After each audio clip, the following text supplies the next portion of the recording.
Hello? Hello? No, right in the mic.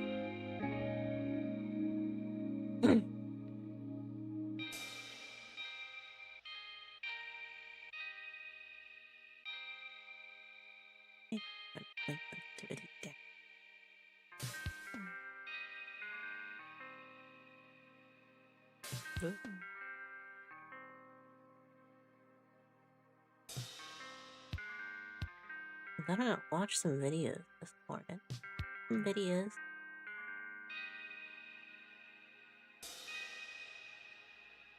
And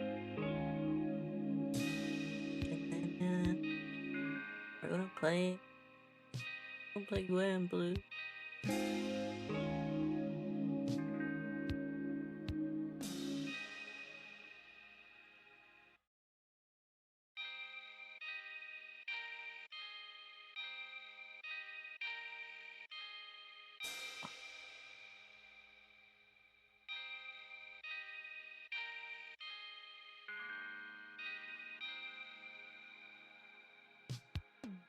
You probably turn off my link.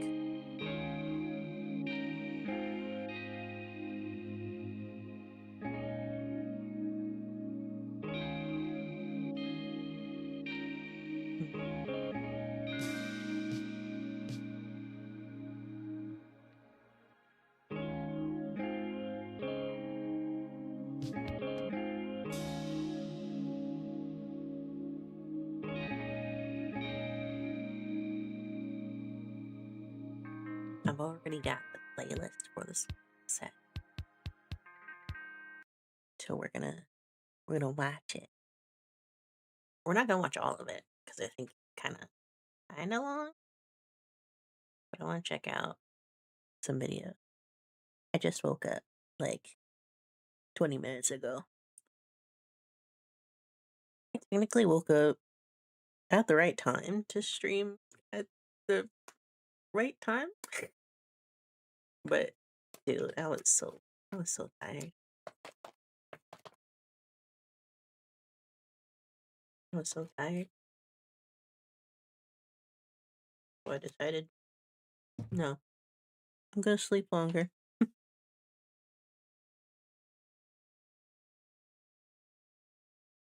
So I did.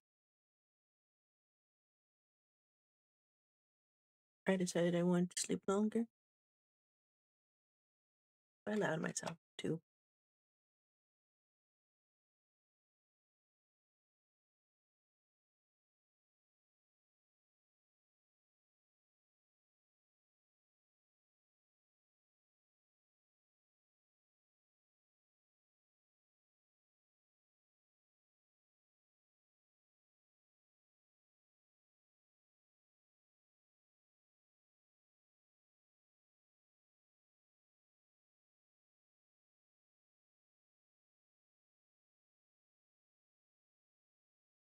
Eating food.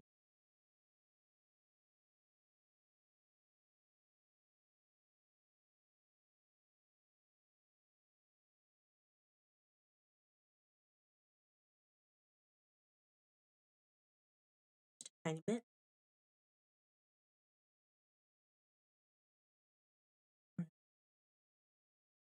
Here we go. Go to this one. There it is.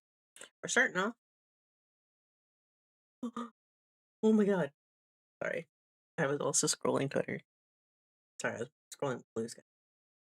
They posted volume 29 of Gray Man in English, and it has Alan on the cover. It's like Alan on the cover. Oh my god. That's actually so peak though. I have to retweet that on both. But hold on.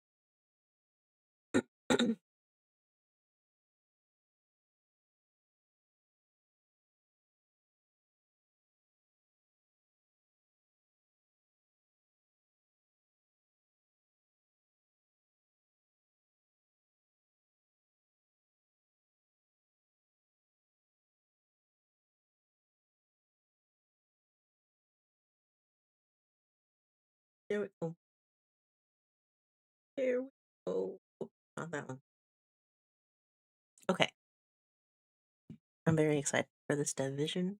I'm very excited for the hood. I'm very excited. I sound very chill about it, but I'm kind of going crazy on the Hello inside. everyone, Guang here. It's great to see you all again. Hi, Guang Guang. Season 9 took up the Chronoverse. The brand new team-up system fundamentally evolved how our heroes synergize, injecting fresh, explosive energy into Marvel What did he say? Hold on. rivals. Season 9 took up the Chronoverse. The brand new team-up system fundamentally evolved I was like, how what the our hell is heroes that? synergize, injecting fresh, explosive energy into Marvel rivals. We've been thrilled to watch the reworked Black Widow gain a lethal reputation across both quick match and competitive modes. Yep. And the reception to our newest hero, Gbvr, has been incredible. I love The her. community has truly uncovered her true potential, but as Season 9.5 approaches, a darker element is stepping out of the shadows. What chaos will Parker Robbins, the Hood, Another bring to Parker. the battlefield? The Hood is a vanguard, a dynamic gunner who works the razor's edge between mortal mobster and demonic powerhouse, flexibly switching between human and demon forms. Parker lays down relentless frontal cover fire with his twin pistols. Utilizing his mystical cloak, he channels the chaotic energy of Oblivion to manifest protective shields for his allies. I love While him. hurling dark magic orbs that warp into barriers, sapping the strength of incoming enemy fire. I love him. When the Hood's demonic energy reaches critical point, his inner demon bleeds through, entering half-demon state. His arms mutate into devastating demonic rifles, allowing him to unleash an absolute hailstorm of death. For his Dead. ultimate ability, the Hood fully surrenders to the darkness, entering full demon state, transforming into a fully realized gun demon. In Gun this demon. terrifying state, Chainsaw Man? massive, high-impact piercing Oh my god, strikes actually though. completely punch through shields and enemy alike, all while radiating dark Wait, that's energy actually the gun demon. health to nearby teammates. That's actually the Chainsaw Man gun demon? Like actually. That's exactly what it looked like in the first shot of it. And we are excited for this next step in his Its first story. appearance. In the lore, the heroes recently locked the Hood in a temporary holding cell after he murdered Gambit. From behind bars, he actually volunteered to unlock the secrets of the tablet of death and entropy, an artifact capable of communicating directly with the dead. Moon Knight communed with the tablet, listening to the agonizing whispers of billions of undead souls. These lost voices. Image was really funny. Wait. Moon Knight with the two sweat things. Like going kind of crazy. The way Kappa's looking at Moon Knight too makes it very funny, I think. Billions of undead souls. He's like, why the hell didn't you do this? Testify to the cruelty of Apocalypse, accusing the mutant god of orchestrating ties and Eclipse to systematically exterminate entire worlds and races. While the heroes unraveled the web of recent murders and confirmed that Apocalypse himself was struck down by the new wielder of all black, the Necro Sword. This final revelation from the tablet changes everything.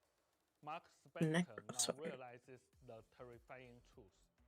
A true mastermind is hiding behind the curtain, playing them all like pawns, one that he knows all too well.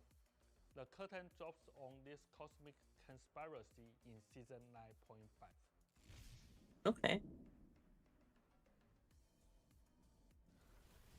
Following our August 13th, I want to know. a brand new wave of costumes and cosmetics. Scarlet Witch. Additionally, She The kind Guardians of she Mischief kind of has a is getting cute a full one. upgrade. That's nice. We are rolling out exclusive toggleable movement and ability animations for Lady Loki, which you can customize directly in the costume menu. Finally, grab your tackle box. The fan Hmm, favorite Krakow and Reels event returns for Volume 2. cool.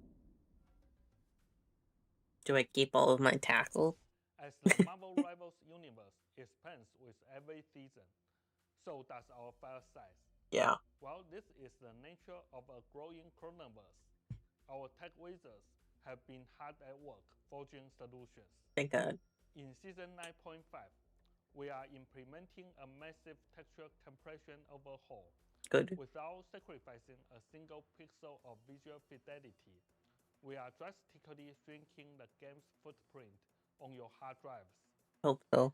PC players can expect a reduction of roughly 40%, Whoa.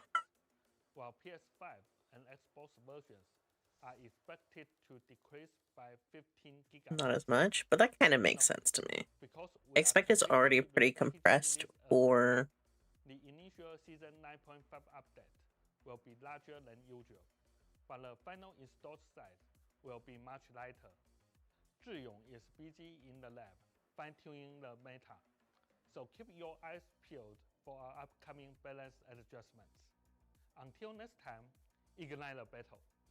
Ignite the battle! Ignite the battle! I expect for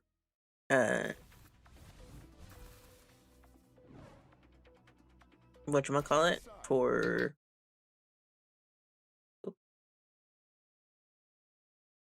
console, it's already pretty compressed so that it can run. Alright, hold on.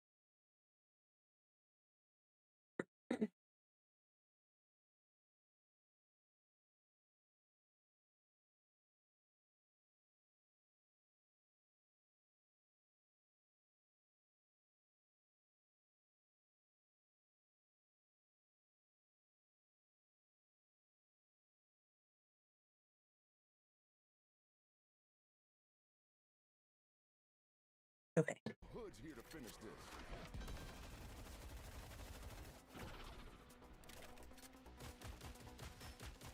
Whoa, he actually fires really fast. I thought their Deadpool's increased fire rate was kind of crazy.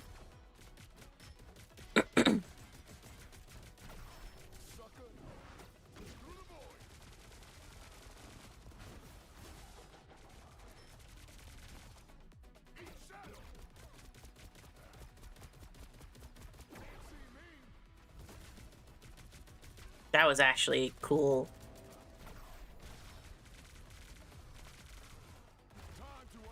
Bro, it was basically just the two of them.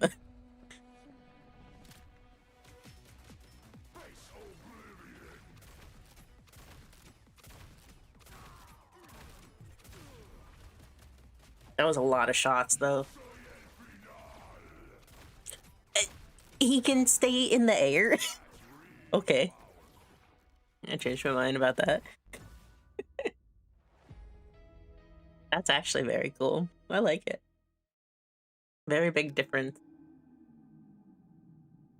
in the overall gameplay style. For a tank, at least.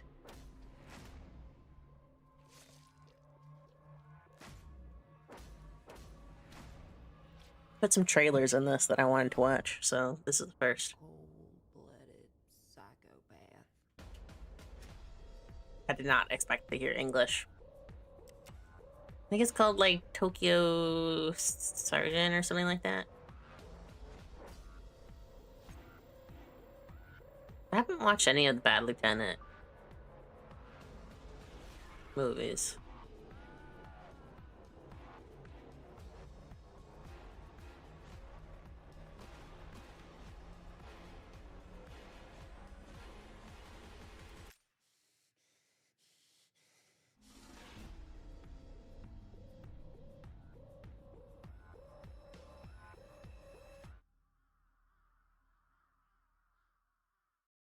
Hello, one take Here's shot next right one. here. This one is This about marks the release release of a new video game called Beast of Reincarnation. Yeah. And this game, Beast of Reincarnation, is made by Game Freak, the company behind Pokemon, and it is published by a company called Fictions that you've probably never heard of. Mm-hmm. They are a new publisher. I saw that this started the last thumbnail year. for this They video, actually and I have a received really the interesting notification that the thematic game removed backstory that I placed. wanted to get into today. Placed? This is a fascinating one. Released. Buckle up. This is a bit of a ride. So I want to hear this. What I'm about to share in this video is based on reporting I've done for Bloomberg over the last couple of years, and as always, I will share some gift links in the show notes. So, our story begins in 2016 when a woman named Megan Ellison, This one was the daughter of Larry It's about Ellison 20 of minutes. Oracle fame and the brother of David Ellison of Let's speed up Paramount just a fame, tiny who was bit. trying to buy Warner Brothers. Megan Ellison decided to start a video game division of her film production company, Annapurna. She wanted to start this game division called Annapurna Interactive. And to I like do that, Annapurna. she went and recruited a guy named Nathan Gary and his team. Now, Nathan Gary was pretty well known within the video game industry, not a public figure by any means, but known within the video game industry as someone who had been responsible for producing and shepherding a lot of indie games at PlayStation. So if you remember, in kind of the early 2010s, starting around 2010, PlayStation had this string of games that were not necessarily published by PlayStation, but like involved in PlayStation platforms, supported by PlayStation in some way or another. Games like Journey and Flower and several others. Edith Finch. There were a bunch of games on that list. Journey was the biggest one. Journey came out in 2012 and sold a bunch of copies, got rave reviews, critically acclaimed, etc., etc. So these were all shepherded and kind of produced on the PlayStation end by Nathan Gary and his team. So Ellison recruited them to start Annapurna Interactive. Nathan Gary brought with him a bunch of folks, including Deborah Mars and a guy named Hector Sanchez, who we'll get into in a sec. So they all came over. And they did pretty well. They wound up publishing games like Outer Wilds is the most notable one, Kentucky Route Zero and Cocoon. A little bit later, Kentucky Route Zero is the one I think, aside from Outer Wilds, I've heard the most of. And Annapurna Interactive, it seemed like it was firing on all cylinders. They were making money, they were getting critically acclaimed games, etc., etc. Behind the scenes, there was a little bit of drama because Nathan Gary and Hector Sanchez came to blows. They did not see eye to eye. They had some issues with one another, and Hector wound up. There's a little bit of drama here. There was kind of like back and forth. I won't get into all of it, but like Nathan Gary felt like Sanchez was kind of like sucking up to Ellison, from what I understand, talking to people who were involved in all these situations. There was an incident where Hector Sanchez was accused of two women of making unwanted romantic advances towards them, women who worked within the organization, which they said made them uncomfortable. I talked to two of those women who both told me at the time that they felt uncomfortable with the situation. Sanchez tried to take a position as head of the internship division, and Nathan Gary wound up blocking him from getting that position, which led to more drama, and Hector Sanchez wound up walking away from the company around 2019 and went over to Epic Games. So anyway, Annapurna keeps going. Megan Ellison actually winds up taking Nathan Gary and saying, hey, why don't you help me out with Annapurna Pictures, like the film and TV, like the entire company, and become president of the whole division, because our film and TV department is not doing as well as our games division, and so maybe you can help oversee the whole thing. Which again led to some conflict, some drama. It seemed like there were kind of culture clashes. Nathan Gary wound up pushing out some executives there, and there had always been kind of friction between the film and the video game departments at Annapurna for various reasons. Again, I won't get into all the nitty-gritty details, in part because I don't know them all, but my understanding is that there were some clashes. They launched an animation division in 2022 and actually found some success for like one of the first times with this film called Nimona. That Megan Ellison was like personally very proud of. But there were still issues. The video game people felt like they were paying the bills for the company while the film TV division was floundering, etc., etc. Megan Ellison eventually grew unhappy with Nathan Gary's performance as head of the entire company. And there's a lot of kind of, you could hear different sides of the perspective. Essentially, Nathan Gary, like Annapurna and Ellison felt like Nathan Gary was like taking away the company's focus to prioritize gaming, whereas the Nathan Gary faction of it all felt like they were getting interfered with and having all sorts of issues. Like one story that I heard from a bunch of people who were involved is that like at one point Megan Ellison would kind of like dip in and out of the company, kind of like her focus would be like, oh, okay, now I'm focusing on the company, now I'm not, now I'm focusing on the company, now I'm not. there was this big contract negotiation they were doing. This is a story I heard from some of the people who were in the room there. There was this contract negotiation, and this room full of lawyers and executives was just kind of waiting because they needed Ellison to come in and sign and agree to the deal. And suddenly her assistant walks in and is like, "Oh, Megan isn't going to be showing up today," and they had to reschedule for the next day. They had all come out just for this. So that's the type of thing that like the Nathan Gary faction would complain about. Needless to say, this all came to a head. And so what happened, this is my favorite detail of the story, what happened is in February of 2024 at the DICE convention, which is a gaming executive and kind of schmoozing convention in Las Vegas, in the Aria Hotel in Las Vegas, Nathan Gary and his team were having dinner at a restaurant when Jeff Keighley walks in. And Jeff Keighley comes to them, and this is according to people who were in the room who heard this conversation. Now, Jeff Keighley comes up to Nathan Gary and says, "Hey, I just saw Megan Ellison eating dinner with Hector Sanchez," which raises all sorts of alarm bells among Nathan Gary and his team because Hector Sanchez had left the company years ago, and of course Hector Sanchez and Nathan Gary did not get along. So it felt to the Annapurna Interactive people like things might be going awry soon, and sure enough, they did. March 2024, about a month later, Megan Ellison has a meeting with Nathan Gary, and things go totally hostile and awry. Nathan Gary winds up leaving. There's some dispute over whether Megan Ellison fired Nathan Gary or he left on his own, but regardless, he winds up leaving. Ellison fires one of his top executives as well, and it leads to just a complete shit show of a situation. Weeks of people resigning, Megan Ellison holding video calls with the staff, proposing that like all sorts of other permutations for how to get out of the situation. She winds up proposing that like they start a new company that like is jointly owned by the Annapurna Interactive people and also Megan Ellison, and they would like bring back people, and it winds up actually going pretty far. They wind up coming up with a name, Verset, and like about to be taking that step as like starting a new game publisher company, but then it all falls apart. Again, people both sides dispute like why it fell apart. One side, the Verset side, says they like were asking to meet in person rather than going back and forth in email over these like minutia.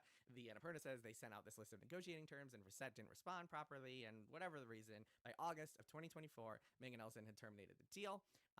Around the same time, also adding more fuel to this dramatic fire, people learn from an article in the Hollywood Reporter, not like an internal announcement, but an article in the Hollywood Reporter, that Megan Ellison has brought back Hector Sanchez to come work for the company as president of interactive and new media. So basically running big budget games and adaptations and other stuff that is kind of like it's eyebrow raising for the people who work for Annapurna Interactive. Megan Ellison and Hector Sanchez had remained friends even after he left, and they'd been talking about working together, hence that dinner at DICE in February of 2024. So this all comes to a head when every single member of Annapurna Interactive staff all gets together and says, "We are going to resign." This is about 25, 26 people, something like that. They all say, "We are quitting" at once. And you can see the story that I ran when I broke the news at Bloomberg in the show notes, where I talk about how all of these people left at once, because it was pretty crazy. I mean, a lot of times when executive drama happens at a company, you might see some resignations, you might see some turmoil, some people getting replaced here and there. I've never once seen up until this. This is the only time I know of where the entire publishing department of a game company has all quit at the same time. It's wild stuff. Their plan is essentially Sounds very wild. I always heard that there were problems they're thinking to themselves, at Annapurna. we have this unit together. I was never sure if that was We can start another publisher, find a way to with the developer side or just the publisher sure side. enough, by the spring of the following year, March or so, they have lined up a deal with an investment group called Haveli Investments, and then they wind up buying the portfolio of another publisher called Private Division. Now, Private Division was an division of Take-Two Interactive that had been responsible for a whole bunch of games that was kind of like Take-Two's attempt to do kind of the AA/top-tier indie world. They made games, they published games like Outer Worlds, not to be confused with Outer Wilds at Annapurna, so a little bit of a difference there. Make sure you get them straight. Outer Worlds, that game from Patrice Desolate that was called Ancestors, and then a bunch of other stuff, including a lot of flops. They had actually 2 really big hits right out of the gate, and then a bunch of stuff that did not perform nearly as well. But Private Division still had these games moving forward, and Take-Two was no longer interested. They had been kind of like slowly, gradually winding down Private Division, getting rid of people, laying people off, and just kind of scaling down the portfolio. You might remember we also broke the news at Bloomberg that they had shut down the studios behind Kerbal 2, and Ali and Rollerdrome, that studio Roll 7 in the UK. And that was kind of a weird moment where like Take-Two denied that they had shut down those studios, even though they had, which was just a strange thing. But anyway, so this new company, led by Nathan Gary and the Annapurna Interactive people who had all quit, winds up inheriting the entire Private Division portfolio, and they call themselves Fictions. And they wind up publishing a string of games that Private Division was going to publish. There was a Lego game last year. I always forget which one it is. I'm going to have to, hold on, I'm going to look this up. Fictions Inc. Lego game. One take try here. Lego Party, that was it. Because there was another one. There was like a Lego, what was it, Lego Adventure? That was actually published by Annapurna. There were like two competing Lego games by these two publishers, which just more bizarre. The story is like too bizarre. It's so silly. Anyway, they published that Lego game, and now they are publishing Beast of Reincarnation. So I'll get to that in a second. But as this is all happening, Annapurna, they are still trying to recover. And what really like screws people over is that, or the people who really get screwed over in this, is that there are developers working on games for Annapurna, and then their entire publishing division quits. So like, imagine you were working in a game developer. Remember last week we talked about what publishers do. So remember, it's not just getting funding; it's also a lot of marketing support and localization support and just kind of other like forms of support that you need. Imagine you're working with a publisher and you have people you go to who are your contacts for like, oh, here's how we're approaching our go-to-market strategy. Here's how you get through certification. Here's how you hit this deadline to be in the Nintendo Direct. And suddenly all those people have quit. So you're just like left holding the bag. You're just kind of screwed, especially if you have a game that's coming out imminently. So like Annapurna had these games that were imminent, and they scrambled under Hector Sanchez, who is now in charge of Annapurna, who brought in some other people and wound up hiring some other people to come and help out. They wound up bringing on this kind of publishing service group called Pop Agenda.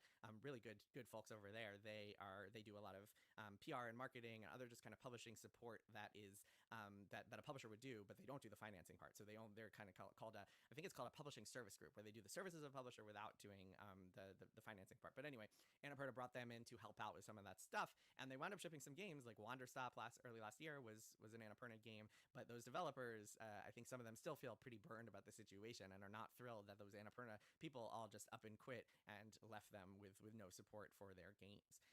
So Annapurna is still going. They published that other Lego game, like I mentioned, last year, and Annapurna is still releasing stuff regularly. And then Fictions is now finishing up the rest of the Private Division portfolio, including this game, Beast of Reincarnation, that comes out this week, and will now be just kind of like a full-fledged publisher in its own right. So if you're out there and you have like a top-notch indie game, Fictions is a potential publisher to talk to.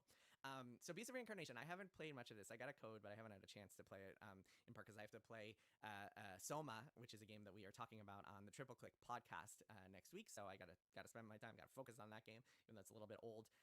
Weird game, creepy game.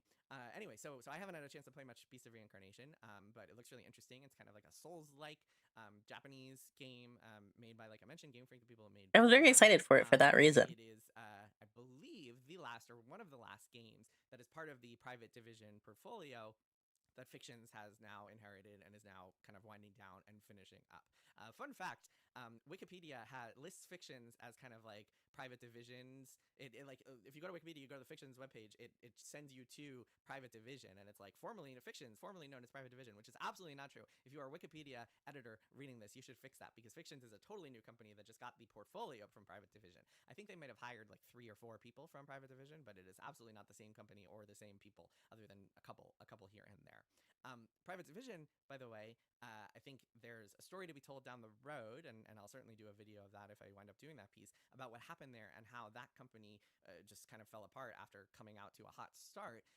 But I think the biggest reason there, if you're curious, is just that I made a video a couple weeks ago called Why Big Publishers Don't Make Small Games, and this is kind of testament to that, which is that if you are trying to do that kind of AA space / triple I space, big name indie space in a big publisher like Take-Two, chances are you're not going to find much success, because the publisher, to that publisher, you are just a rounding error, essentially. You are not worth their time or resources. Why would Take-Two give you support? Why would Take-Two want to give you budget for a game that will maybe make them $10 million if you're lucky, or $50 million if you're really lucky, when they could be putting those resources into NBA 2K and GTA 6 and the other games that are going to make them, hopefully for them, billions of dollars. So that's kind of the main reason that a company like Private Division, or an initiative like Private Division, was never going to work in the long term.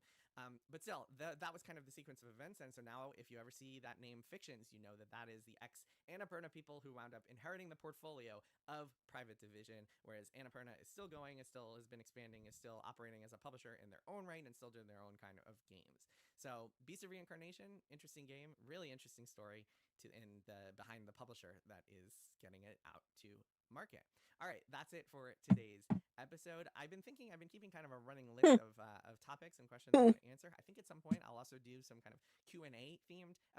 Interesting. Dude, I saw a tweet. I wanted to watch this really quick too. Bro, hang on. I saw a Because tweet from Shib it sounds saying crazy. he got attacked by I'm some covering crazy meth flats. lady Sorry, on the flats. street with a blowtorch last night. Oh, hang on, let me see if I can go find it. Not Shib, the caster. I found it. Wait, would y'all believe me if when walking home from In-N-Out with the casters, a lady tried to set me on fire with a blowtorch? Legit tried to 1v6, and I don't know. I didn't know she had ult until she tried to torch me. So Can you elaborate on crazy. this one? I was leading a caster walk post In-N-Out, food was dank, and a meth head fake pulled a weapon which turned out to be a torch and tried to light me on fire. Oh my god. That's crazy. Oh my god. It actually went supernova. That's crazy. Go to his account and look up? Nah, that's crazy. Would y'all believe it? Bro, that's actually insane. That is crazy comms. That is crazy fucking comms. This one, I don't want to watch all of it right now. It's a 14-minute video. But from what I saw, it's kind of maybe a short film?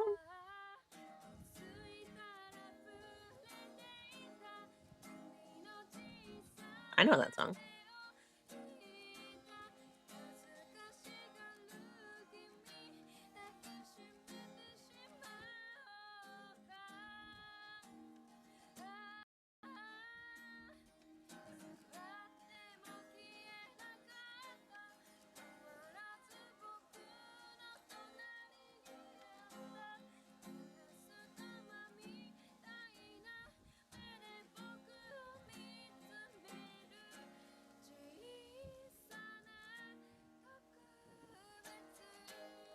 I think there are English.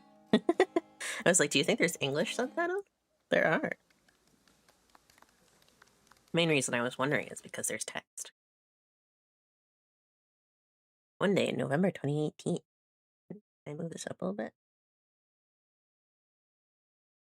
Yeah.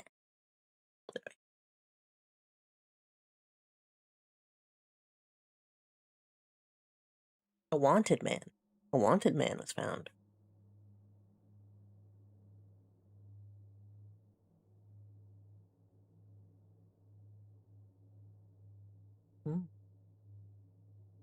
Pile of books, maybe?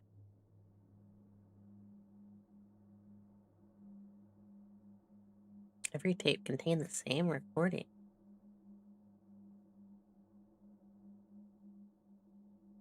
Ooh, that's some ring type stuff. He was making the cursed video. That's very cool. I know now that it's just going to be the cursed video, essentially. But it doesn't seem like anything especially crazy happened, maybe. I expect it's kind of commentary, though. Commentary? A wider commentary type video. Alright, next one. Some Fortune's Weave. There's a direct. I want to check out a little bit of it. It's like 20 minutes, so I'm not watching the whole thing.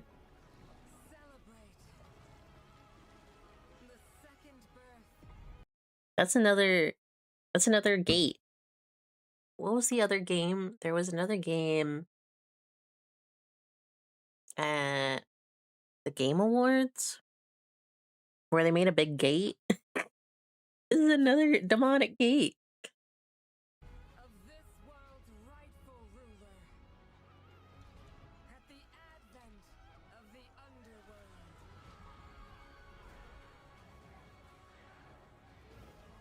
We'll never win the battles ahead without them.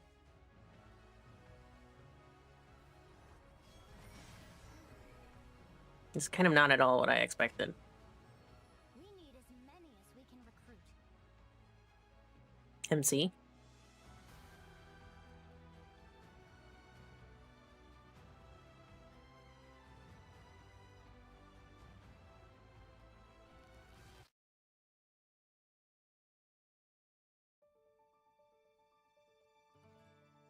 The Dagdan Empire, a land at the peak of Dagdan? That prosperity literally says under the Dagda. rule of the gods.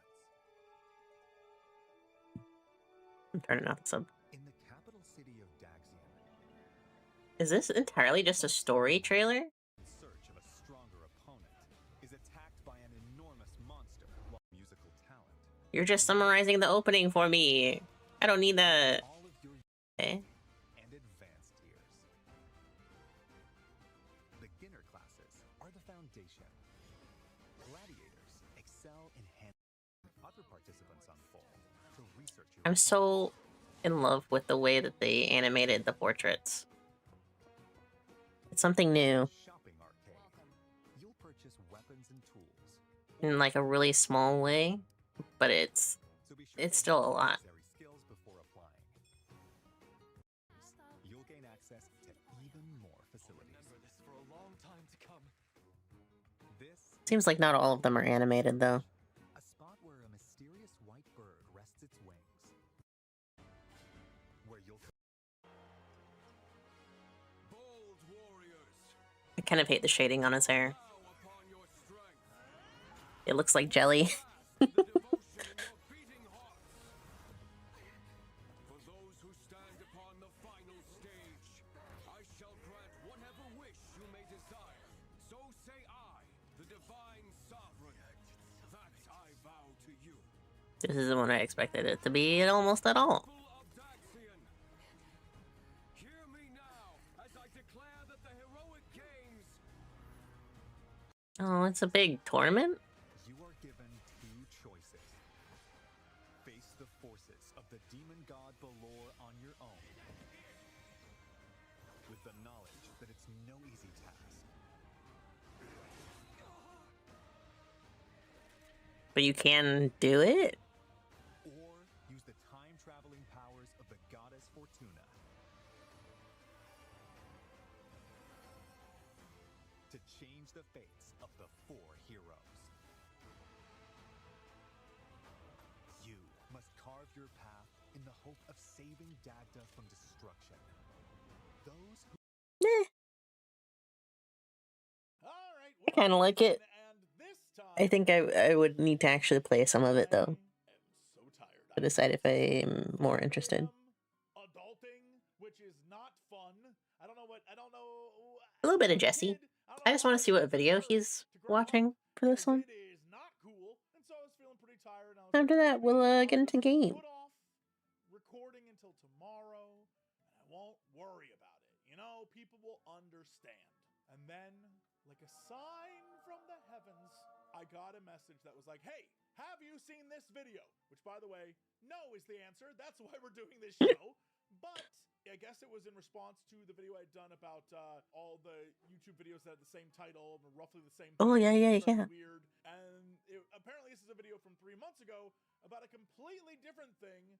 Yet somehow in that very strange space, and you know me, I love that kind of stuff. My day improved dramatically. I was like, whoa, I was energized. I was ready to go. I can't wait to jump into this one because it's going to be weird.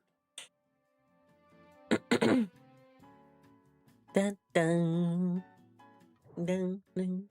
So this video is called Something Very Weird is Happening on Tinder by Christoph. And I'm really excited to see what this one is because I'm not sure I understand. Is it Christopher but with no R? Christopher? It's Christopher. Anyway, let's jump into this. Something strange is happening on the world's biggest dating app. Let me show you. Same guy, same guy, same guy, same guy, same guy. What is that? Here's another one. And another one. This all began when my friends started sending me That's so random. profiles he kept coming across. Over and over, he'd see profiles. Wait. So, to be clear, just so I understand, what he's saying is not that there's multiple Tinder profiles with the same picture of a guy and then some random one but the same name. He's saying that a normal Tinder profile will have, like if I had a Tinder profile, it would be my picture, my picture, my picture, my picture, and then some random thing at the end. It's one person posting all photos of themselves and then one random thing compared to multiple people using the same photo. Okay. That looked relatively normal. Normal interests, normal bios, and normal photos until the very last one. Right. The last photo was always a little strange.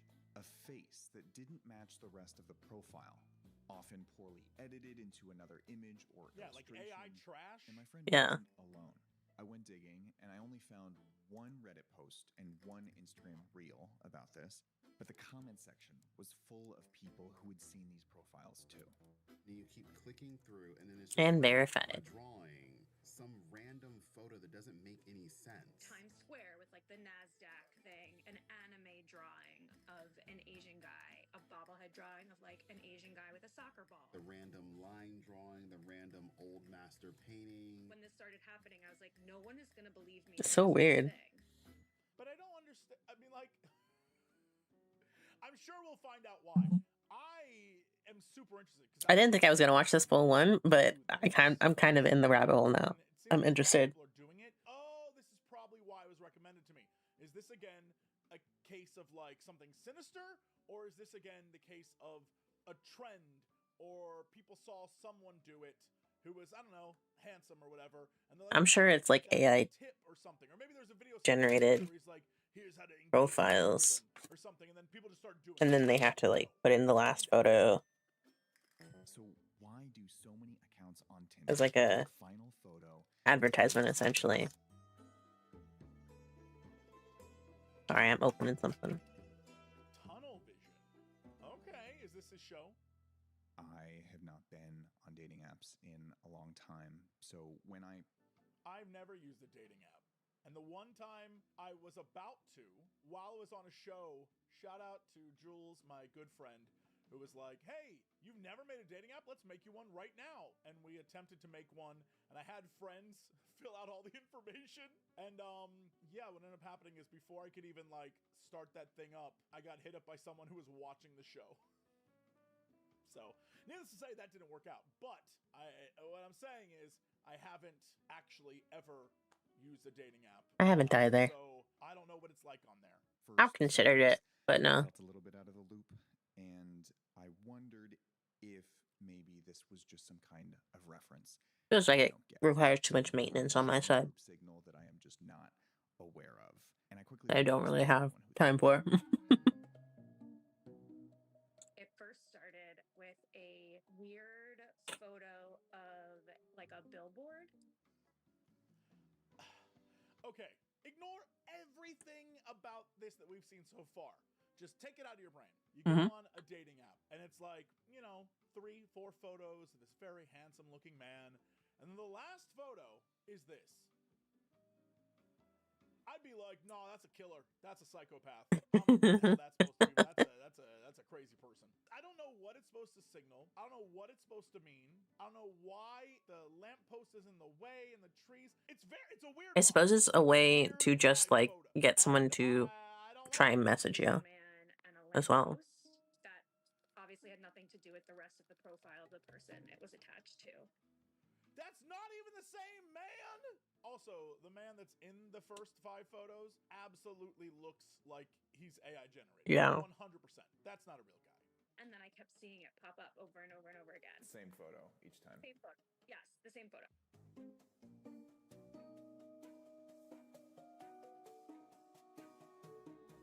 When I saw it again, It has to be some kind of signature, some kind of digital signature. Club's not the right word. I don't want to. Maybe it's like a signal. Like, oh, this. Well, If you see Jesse. someone with this last photo, it means something. But like, I'm not hip enough to know what this like last photo means. It's like I'll stay in here. sort of signal. That way I'm not in Jesse's way. Weird sex thing. Like, what does it mean? I mean, it could be. That's a solid point. There's a lot of like various like I don't want to say underground. I don't really think it's underground, but like kink groups and various like S&M groups. And so rather than having to say a thing about whatever your kink is, so you're not putting yourself completely on blast, you have like a phrase or an image that's associated. Sure, I understand that. And it's also always like stereotypically like hot European looking like model guys, right? Could this final photo be signaling something to other people on Tinder? Something that Stephanie and I just weren't in the know about. 在我正后方的这一幅衣钵的超大的 A reverse image search reveals that it's this real. is Chinese actor Wang Yibo in an ad for a mini shaver. But take a closer look and you can notice something strange. Yeah, it's edited. His face has been altered. Right. Yeah. Sometimes altered in different ways. And as I found more examples, they all Oh. have that in common. The face from the original image had been replaced. I think maybe it's because then you can't. I was about to say be demonetized, but I'm like they can't flag your profile. I don't know. I'm just wildly guessing. The original images came from all over the internet. A 19th century portrait posted to Instagram, a poster for a Korean Shakespeare production, a collection of albums by a German singer, a memorial billboard for a businessman in Ghana, and an optical illusion painting by a Ukrainian artist. If these images were indeed a secret signal or a reference to something, I would expect them to have something Yeah. in common. Right. Yes. Oh, that's a very good point. Yeah, if there's minor. I mean, they kind of do. They're still all mostly Asian men, it seems like. They were random from all corners of the internet. The only thing that they seemed to have in common was how they were manipulated. But then you get that photo, and it's like, what is that? Yeah, this is the craziest thing I've ever seen. Like, is that Bach? As I kept talking to people who had seen these profiles, I heard more theories. Maybe it was all bots. Yeah. That's what I would assume. They are just like bots created by the app itself to increase engagement. I mean, they all are handsome men. I wouldn't expect to be by the account itself or by the site itself. Look at them. Some of the photos, there's like weird little differences between the same guy. I don't know. It seems weird. The apps only really work if you pay. So they just paint like this fantasy picture to keep you engaged and to keep you spending that. What I don't understand is why it's dudes. Like, I mean, it's just been proven that more men use dating app than women. And so there have been studies where it's like, oh yeah, no, there are fake ass women on there all the time to keep you engaged, guys. But like men on here, I don't understand. Even though AI is really good, it's not that great. So there being a random portrait of a Austrian empress thrown in some guy's profile, it's kind of just like, this is AI just like failing. So you think these profiles are kind of being generated automatically to sort of boost numbers on the platform, but in the process of making those new profiles, they kind of mess some things. I wonder if the source images, the source images for the actual quote unquote person is also just skimmed from Instagram, maybe skimmed from different social sites, and so it's also picking up like random image posts that people make too, and using that as its like final image, as like, oh, I take these kinds of pictures, you know? Like it's meant to be like this person makes these kinds of pictures, but it somehow like bugged up the concept of that and just like made the most random picture it could. Then hot guy who looks similar, and hot guy who looks similar, and hot guy who looks similar, and then random artwork. I don't like AI is dumb, but that's weird. I think that is part of it. They hook you in by posting a photo of a guy that's too good to be true because he's not true. Ronald's theory had a lot going on. Could these be AI-generated profiles created by Tinder to boost engagement? I don't think that they're created by Tinder at that point, though. That left a random photo at the very end of the profile.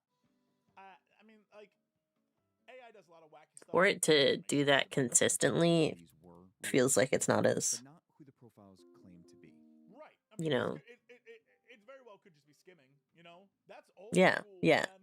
That's like AOL, ASL shit. Like, that's like, you know, the oldest form of internet lying about who you are is just using someone else's photo from the internet. This isn't Morris in the New York area. It's Andrea, a dentist based in Rome. This isn't Daniel. It's Augusto, a tax lawyer in Brasilia. Yeah. Brazil. That's what I figured it was doing. It was skimming people's pictures. In Izmir, Turkey. All right, so they're real people, which I guess it would explain more my whole idea of like, well, they just look a little different, everyone. They're aging. They're probably taken from different time periods. Okay, all right. All right, I'll allow it. So Owl the out profiles were aging. clearly impersonating other real people. They weren't AI. But who's behind that impersonation? What is going on your Tinder? As I talked to more people who had actually matched with profiles like these, I learned that they typically wanted to move the conversation over to WhatsApp. Yeah. The old scams. Okay, yeah. Get it off the site. Which, by the way, never do that shit. If Never. someone ever says, Never do it. "Hey, this one thing we're on, let's go to this completely other thing." Yeah. It doesn't have any built-in protections or whatever. Like, nah, dude, don't do that. That's stupid. Where, after a lot of sentimental banter, they would eventually try to talk to you about cryptocurrency. Oh my god, dude. I assume, just because the nature of my job, that, there are people out there that send, take my information. I assume because they don't like me or whatever. I don't know. Or maybe there was like a weird hack at some website I used 15 years ago, and they had a phone number there. Anyway, every now and again I'll get a message from someone, and I will play along because I like to. I really Yeah. like to just string them along, and they'll always, without fail, try to get me to go to something that isn't text message and ask if I'm interested in Bitcoin and cryptocurrency. Every time. And every time I say the most insane shit possible. I'll be like, cryptocurrency, oh, I love it, but Bitcoin's for bitches. I'm into it, and then I'll just make up a fake coin. Like that kind of stuff, and I'll just keep them going. It's a simple life, but I enjoy it. And if you asked them about the final image on their profile, they would get kind of weird. And maybe even block you. And now, an account on a dating app. Hold on. That's actually crazy. If this is a real man, He would not say something like that. It's just weird, and they won't explain anything, and it's like, be careful, curiosity killed the cat. I would be like, are you gonna kill me? For real. It's like a threat. All telltale signs of a romance scam. Yeah, where sure. criminals use a fake online identity to gain a victim's trust and affection before manipulating or stealing from them. According to the FBI, in 2024, approximately 59,000 people fell victim to romance-related scams in the U.S., losing over $672 million. Jeez. These scams operate out of Southeast Asia, where That's a lot. are victims themselves, recruited by predatory tactics and forced to work brutal labor inside fortified compounds. As I kept looking into this, I started to notice some similarities.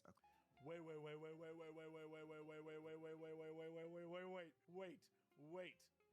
Is he about to tell us that the last photo is the actual real person? I bet it is. Because there's like a confirmed in their late 30s or early 40s, always looking for a long image in order to sign up. And I realized kind of late into this whole process, they always had this icon. What is that?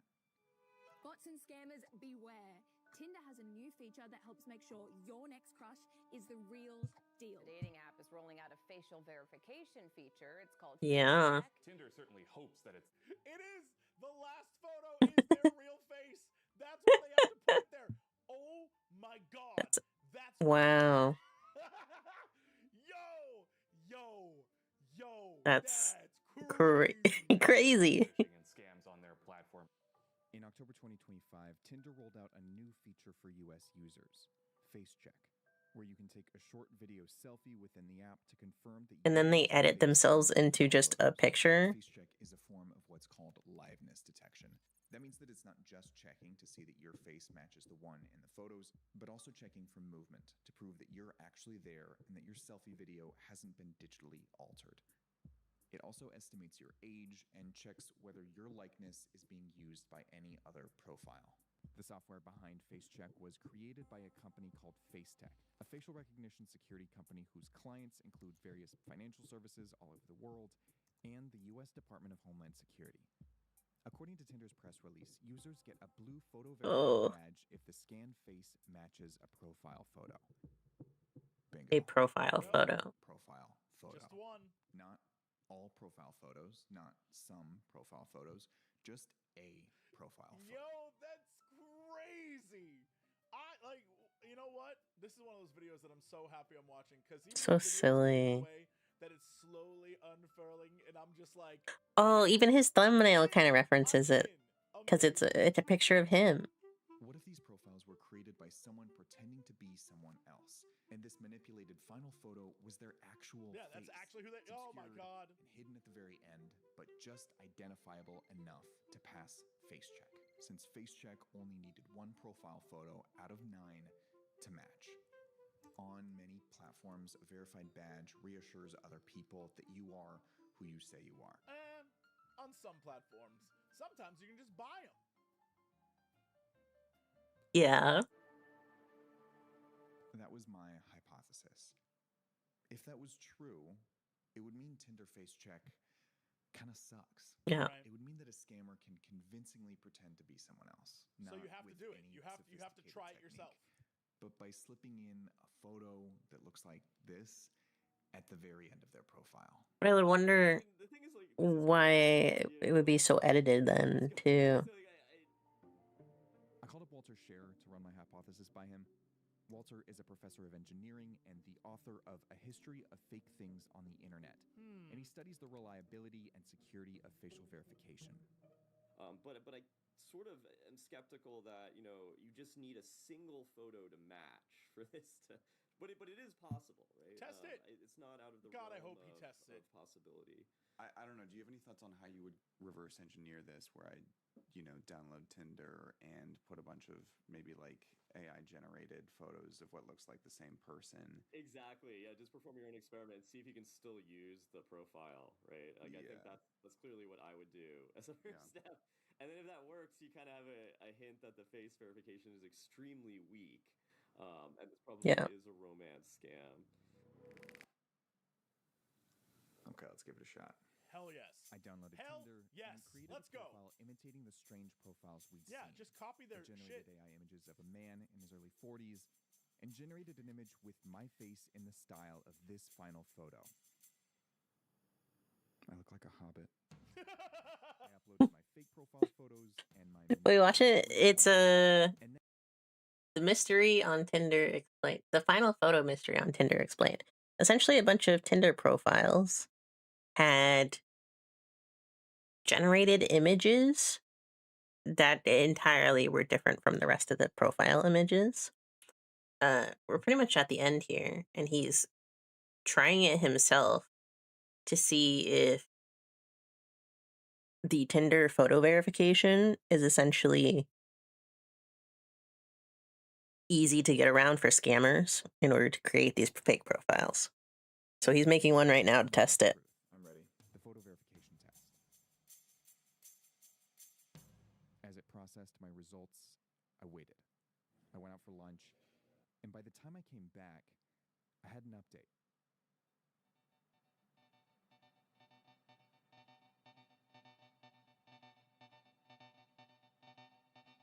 Oh, did it work?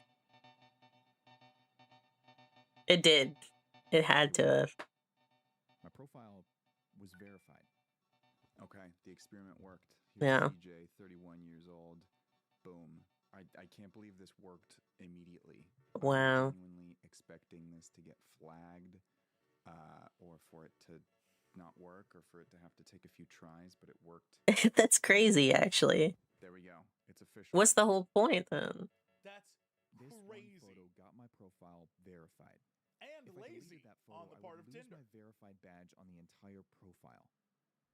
But I wanted to see just how far I could push it. Right. You can delete the verified photo? More images of myself to see just how many would pass face check and get me a verified badge. Amazing. I tried AI face swaps and messy Photoshop jobs. Create an image, take face check, and wait. That was so silly. Over and over.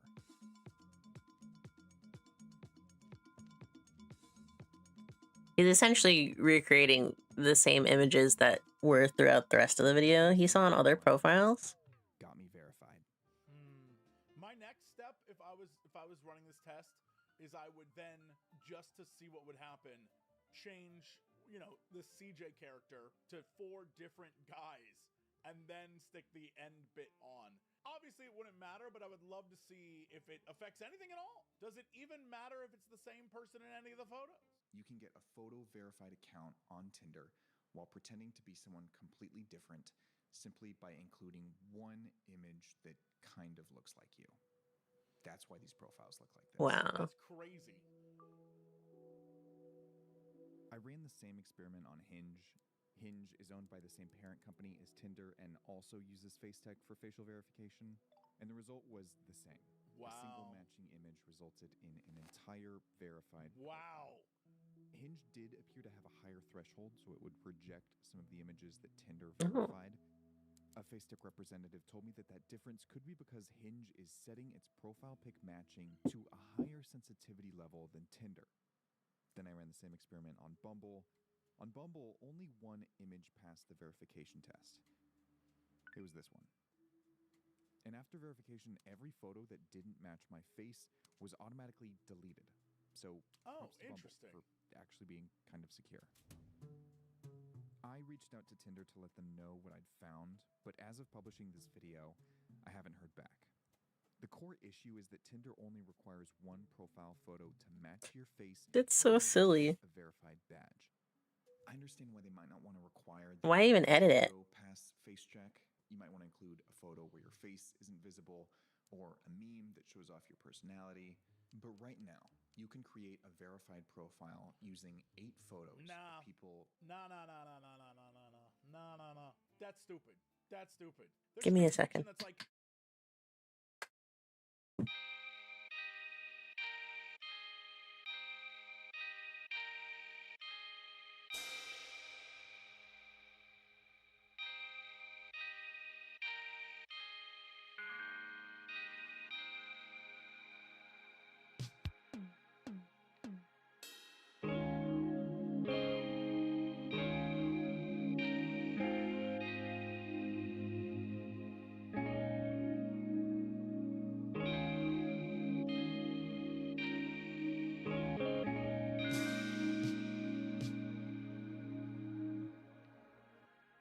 I'm back. additional photos. Okay. There should be portraits of you. That should be one section. And then there should be additional photos. The whole idea of you being able to use any photo as your profile pics, I don't know, man. That's how we got. That can't be difficult to just add a second set of photos. That's like, oh, and that's your fun photos. I don't know, man. Yeah. Who are not you, and just one that is. And that undermines what this badge is supposed to say. Sure. Yeah. Well, that's because those badges don't mean shit anymore. None of them anywhere on the internet. They used to. They used to be like, oh, this is someone that is like of influence in this thing, or it's a celebrity or a politician or whatever. Now it doesn't matter. Badges are just like, it doesn't matter. It's just a way of saying like, I'm an elite user of this service. Yeah. One possible fix would be giving each photo its own verification marker so that users could see which images actually match the verified face. Yeah. Maybe that's a UX nightmare, but it would make what is currently an easily exploitable system significantly harder to game. They implement these tools that are supposed to be like, this, we're keeping you safe. We're helping you make sure that like what's really happening is happening. But now we can't even trust that. If I can't trust that like the verification process is working, then I can't trust any of it really. Yeah. Why even have the system? Unfortunate but true. In all systems or all organizations, whatever, if you lose trust in one aspect, then it's corrosive. Hell, even in relationships, if you lose trust in even one little aspect of it, that is corrosive to that relationship. So, like, my relationship to Tinder would be ruined at that point. You know what I mean? Facial verification tools. Truly a hellscape in every way, aren't they? Yeah. I suppose so. Data are becoming more and more common. And they come with a big promise that if we hand over all of our information, they will take care of us. We'll get something valuable in return. And we don't. A system where everyone is who they say they are. We just so easily handed we're like, yeah, put up cameras everywhere. Yep. They'll use it only for good, y'all. But that promise only means something if we can agree on what this technology actually guarantees. Because if we're stuck with an internet where you have to prove who you are without being able to trust that anyone else actually has, that's why do it? A bad deal. Yeah, why do it? Hey, thank you so much. That was a good video. This was a really, really fun video to make. That's cool as hell. That's cool as hell. Also, dude has the most most NPR voice ever. Christoph Halberson, journalist, video creator, launched Tunnel Vision. He worked for Vox for 8 years. I see. Host of the show Glad You Asked. Produced on the Netflix series Explained. It's all coming together. That's why that was such a well done episode. Good stuff. Yeah. Well, I didn't use Good video, good video. Guess who's not gonna use I want to see if the next Division is out for Rivals. This is my subscription stuff. Don't mind me. I'm just everywhere. It's just all over the place. Doesn't look like it is, yeah.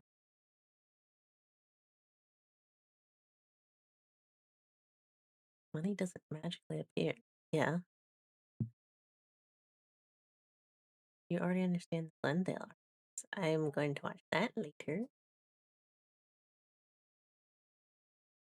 I don't know what that was. I didn't even I just saw the X and I clicked it. I gotta watch that later. I started watching it.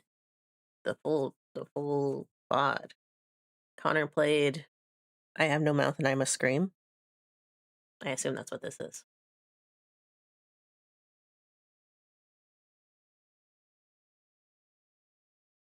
I also watched Walton Files episode 5. I think that's why I'm getting recommendations for reacts to it.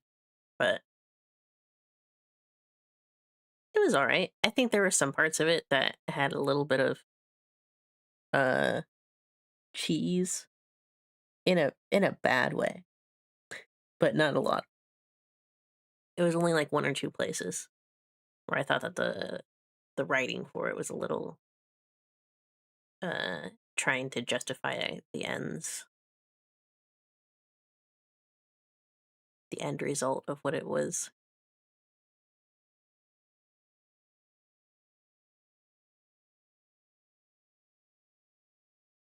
What is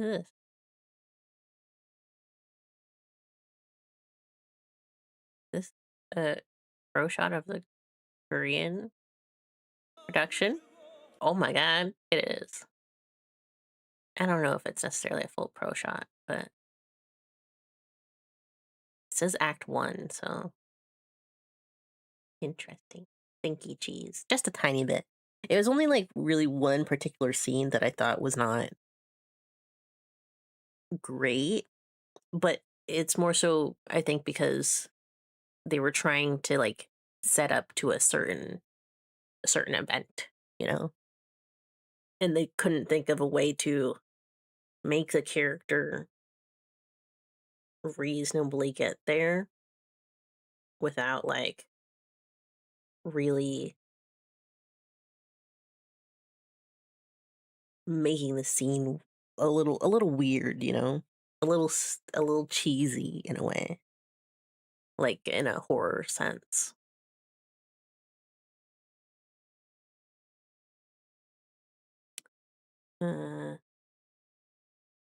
Boogers already got a react now. Did I miss it? Is it just not recommending it? No, that vision isn't out yet. Okay. Well, I'm gonna watch the character trailer one more time then. And just see some of the details, I think. So they have put out the trailer for the Hood in Marvel Rivals. I'm very excited for him. Step aside. The Hood's here to finish this. Watched it earlier, but I want to see. There were some of his moves that were kind of cool. I want to see which ones do which. Hello, welcome on in. I'm watching some Marvel Rivals trailer stuff. Oh, I didn't grab my YouTube chat. I think I forgot to do that. I always forget to do that. It's alright. I trust YouTube chat. Because there's nobody ever there. Never played Marvel Rivals? It's pretty fun. This is the new character. He just kind of starts shooting faster. This is the new character that's going to be coming out at the end of the week. So I'm checking out the gameplay because they don't have like patch notes out yet. So, and I don't think that the beta test, the early server is going to be out for a couple days. Let me see really quick. I know you don't see anything anymore. Hold on. Whoa. Big old patch note. That came out like 20 minutes ago. They don't have the video version out yet. Okay.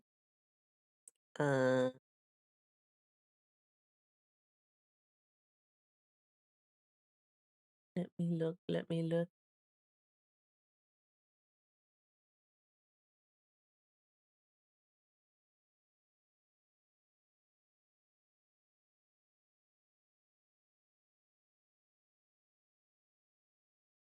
I don't see what I was looking for. Big Walk release day, also.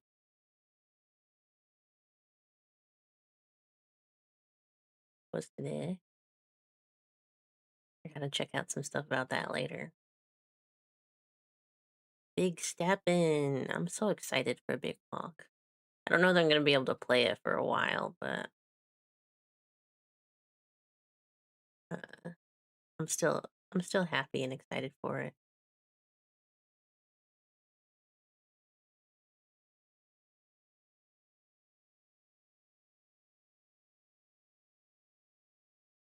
For a while, if ever. I don't know if I'll get to play it, but yeah, there's no announcement for a stream yet. Usually, I guess they do the streams on Thursday, so maybe there'll be an announcement tomorrow. It must be that right click that makes him shoot faster. But that's different shooting faster than this shooting faster. Ah, it's this part.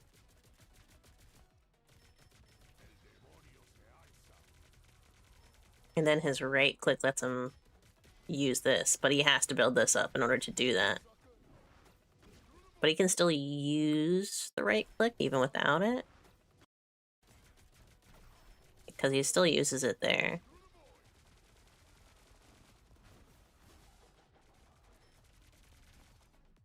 Blinding. If they go through that. So that could be good for hallways. And it's pretty wide, honestly. It's not a shield, but... Now, is he not visible there?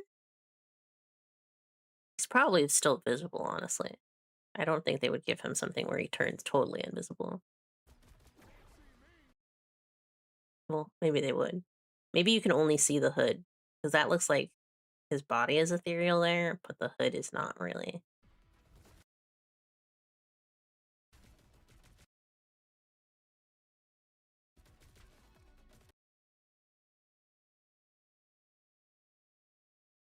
And that was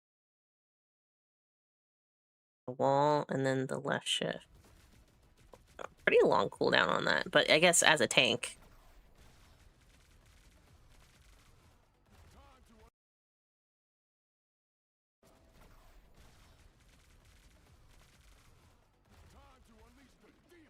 Gun double. It is seriously just the gun double from Chainsaw Man.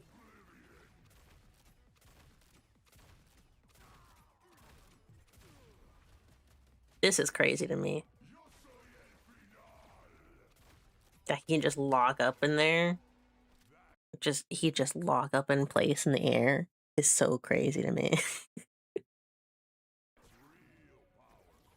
It's kind of Hella-esque in that sense, though, because once you lock in place, I'm sure it's like impossible until you run down your cooldowns. Also, for most of this, there's only one tank and then one support, but there's a shot back here with, I think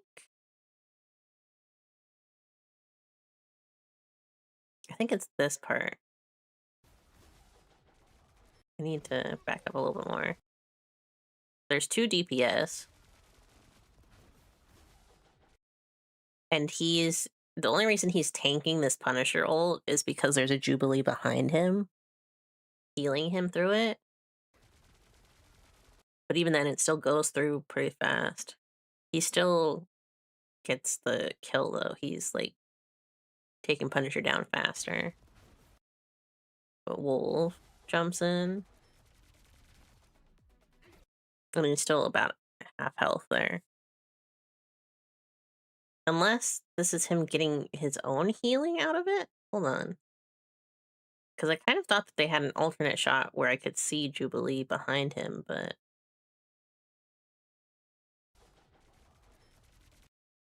Can't see it from that Wolf perspective because Wolf is blind. Hold on.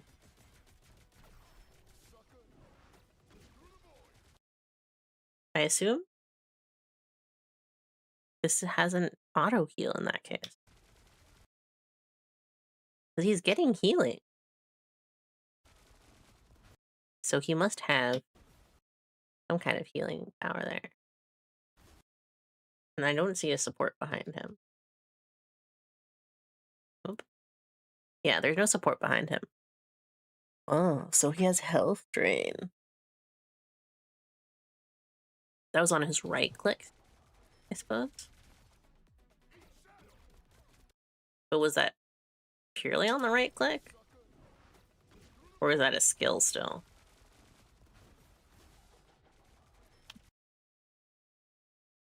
I think it's still the right click for him. Because it's still here. He gets unlimited ammo for that.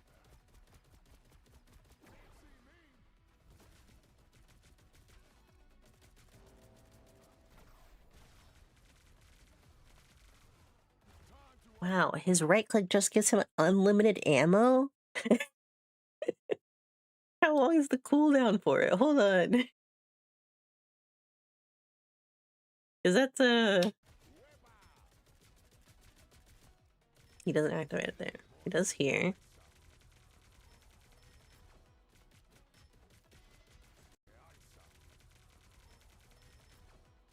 Yeah, I don't see it.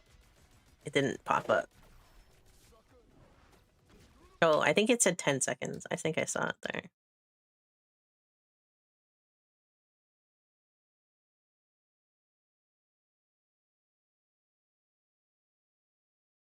I have to go further back than that. It was like at the very end of this. Yeah, it's a 10-second cooldown. You can get unlimited ammo every 10 seconds. Oh, that's crazy. Maybe depending on how much ammo you use or like how long you have it activated actually will change the cooldown for it. Also, it's just him and Jubilee here.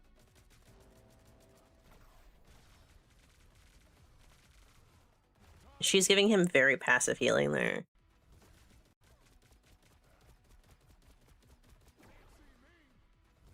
Like, she's working down the strange shield there.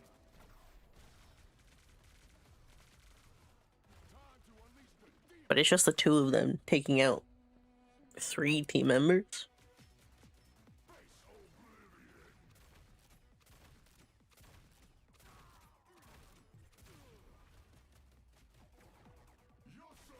They're doing pretty passive actions. I do think he has to do a lot of shots in his ult to make it kind of worth it, though. Like, maybe they kind of get down to half health. But 1, 2, that's a lot. To not even have fully brought down the whole team down to half health. I guess it would be easier if they were all lined up, though. Because it seems like it has piercing. If not AoE. His health goes up to 12,000, though, so maybe it is kind of worth it. Maybe if he can turn, if he can rotate, like he can't go up or down or left or right movement-wise, but if he can angle his shots, maybe it's still okay. I'm excited. I'm excited to see what people do to play him. I hope people actually play him during the beta. That's one of the things that I was really sad about with the Jubilee release was it seemed like not a lot of people were testing her out back at the test server. Not a lot of people play supports though, really. I mean, out of the big streamers. It's very select. Okay. Okay. I'm ready for Versusia Usia. This trailer is the Bad Lieutenant trailer, by the way.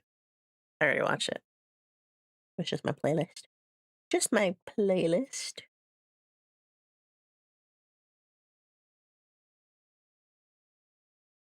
Why do I have...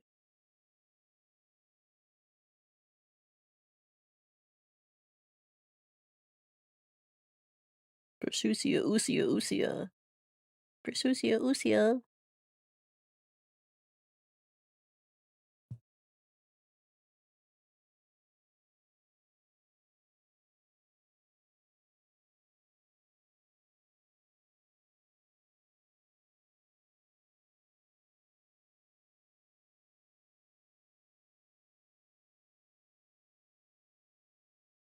I have to get started on my tourney promo. It's approaching. It's approaching. It's approaching. Versus... Oh, I need to put a space in there.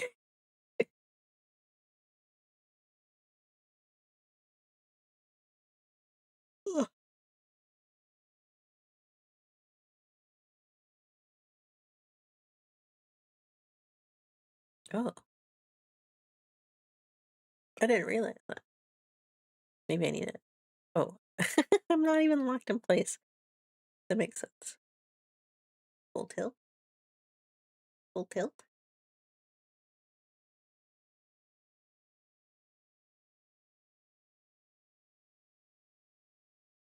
There we go. Lock it in. Lock it in. There we go. And then I had to quit the game open.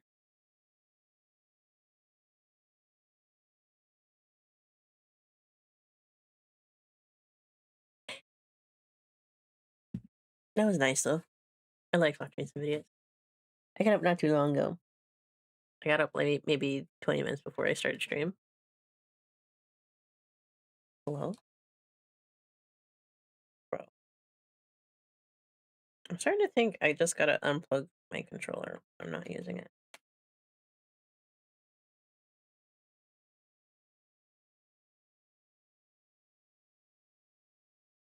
I'm loading up the game.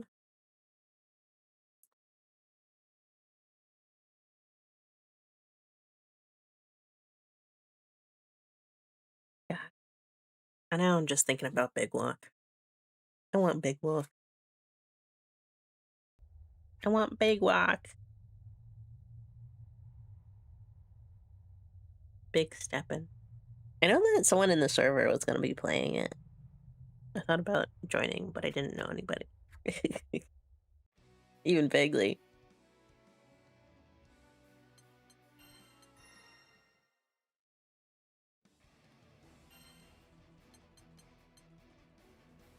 Versusia Usia. Go on, man.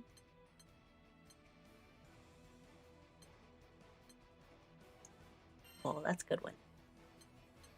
I'm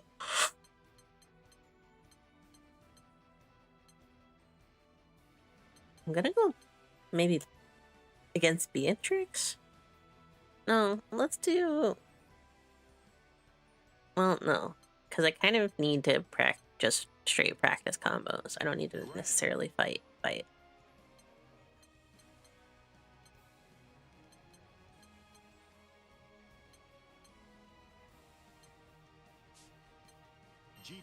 I'd rather fight Cheetah. Oh my god, she has a fish. Oh my god, I never noticed that. I don't want to get hit by a fish.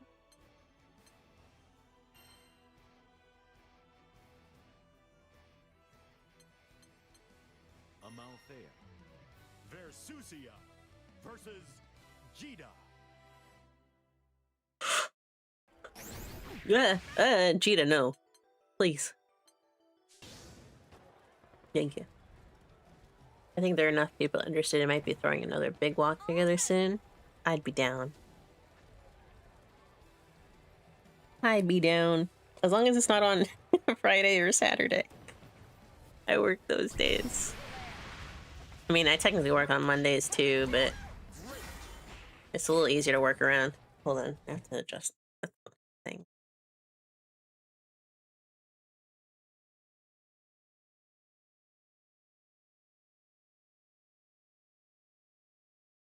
Doop.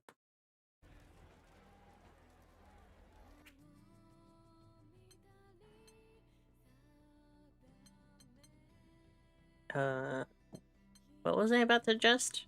Oh, display. I guess I do need my log, but I don't need the virtual controller. There we go. Okay.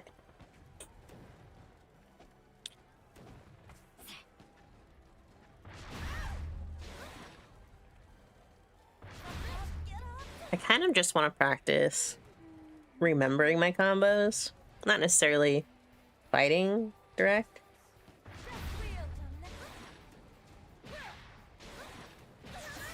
There's a little bit of lag, huh?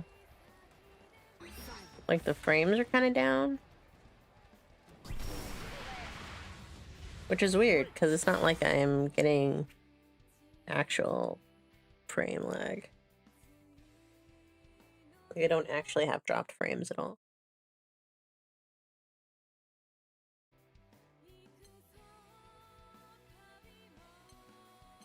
Hold on.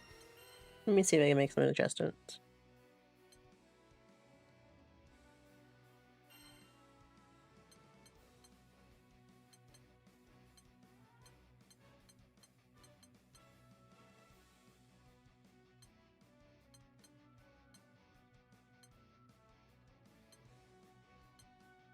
Really saved it, huh?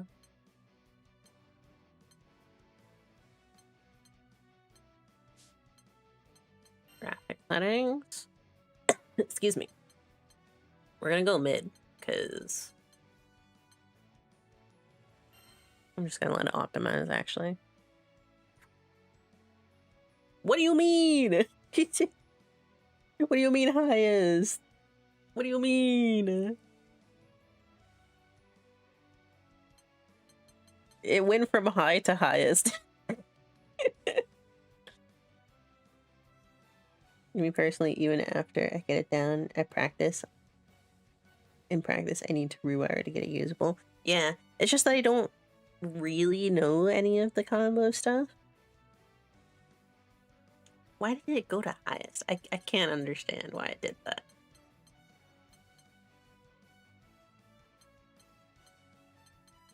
It's so funny too, like it set everything to highest, but it didn't even like just use highest. It used custom. I'm gonna try low.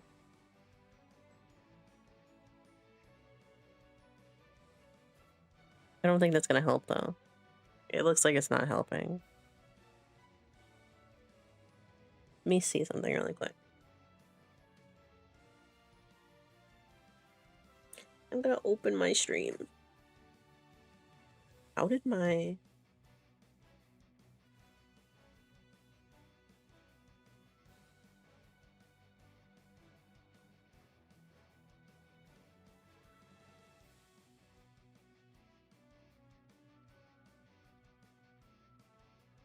That's not terrible.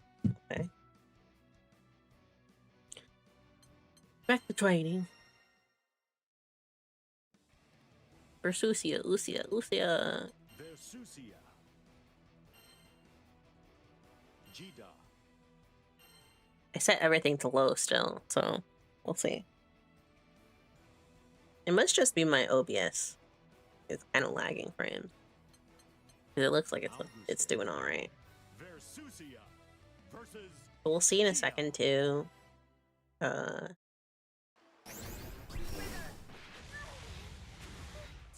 with some graphic effects.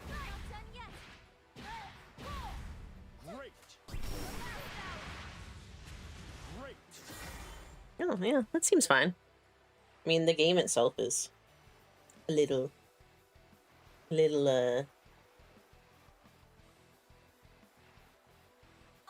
what's the word?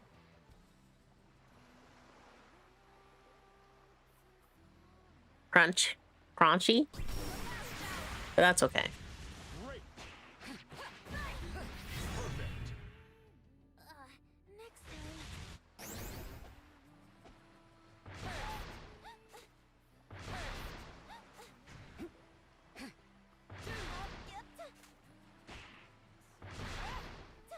What I really need to make sure that I'm doing correctly is quarter circles and stuff.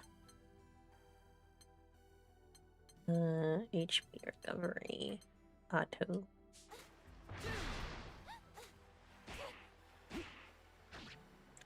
Because otherwise it's just hitting it at the end.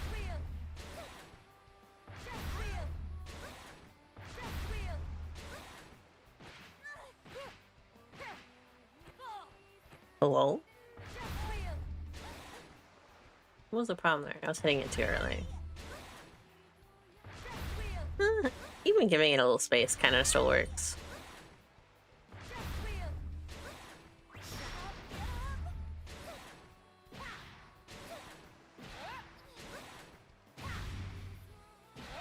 Hello? The cooldown is longer. That's what it is.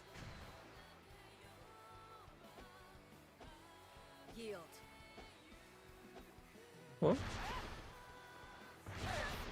The light has the shortest. Medium is still pretty short, actually. I suppose because I'm not using the full Samsara,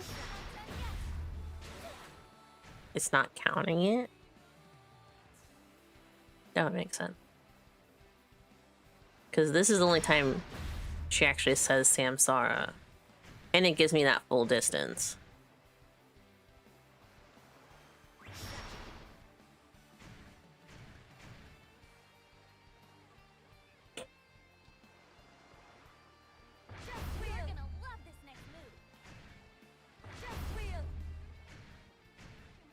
I think about the same distance, though. No, not.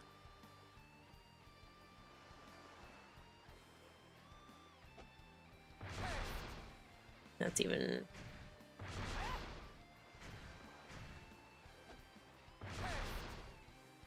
It's about the same.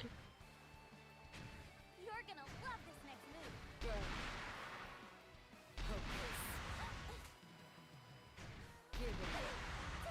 That's still why. Wow. I suppose because it's the corner.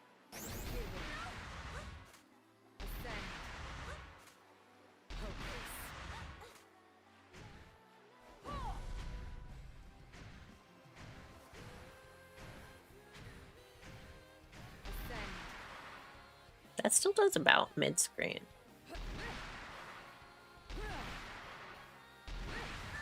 And this is still just at my feet, no matter what.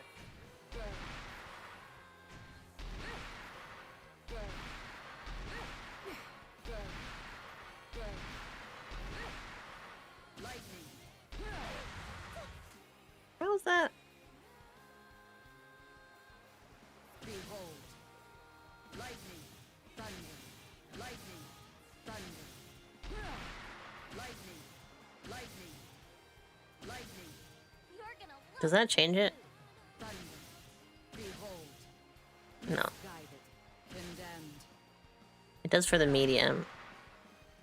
But the light and the quick are still the same. Whoop. I'm pressing the wrong one. That's slightly angled. That's straight out. Because that's the full Nimbus. So the heavy will always give me the full.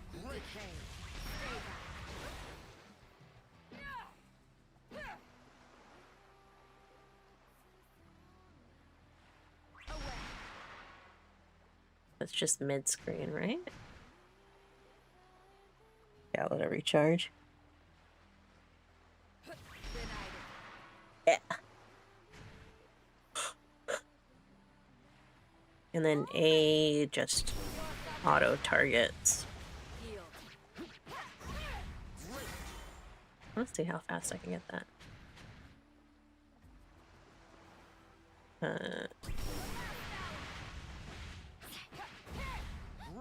I can get that from across the screen. Okay. Can I do the same if it's Y? No, she recovers pretty fast.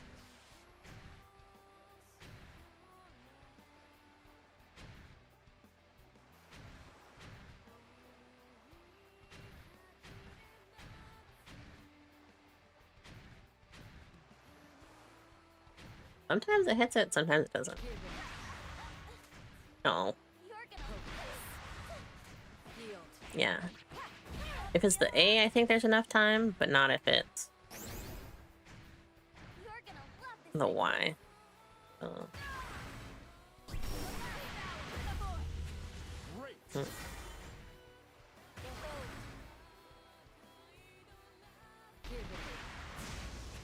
That was lightning.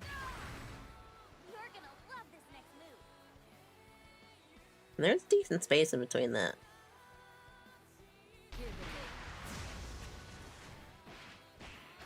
But that means that I have to have the form activated.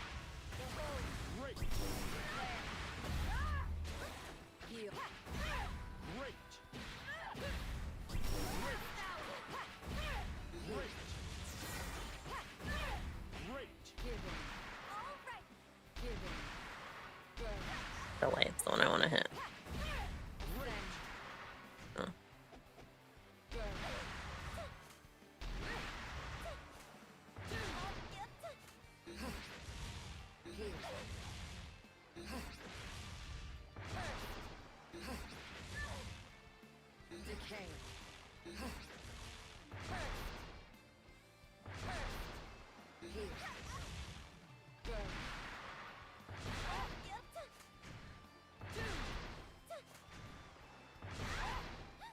Bop, bop, bop. Doomed, cursed. So negative. So negative, Versusia. No, I didn't do that fast enough.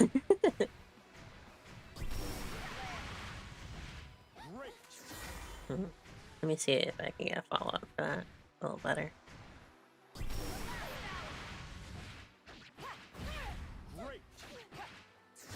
There's like a very slight spacing in there.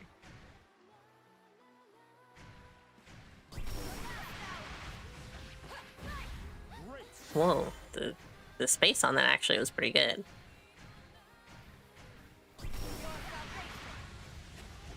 Oh, I was too slow that time.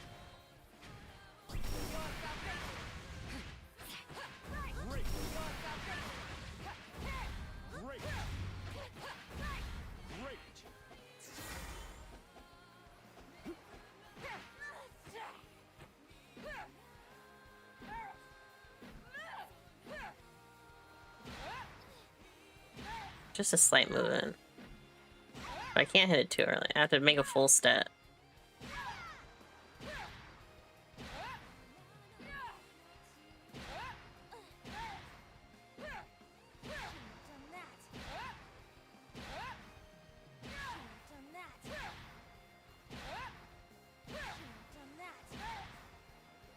What's it on the Y?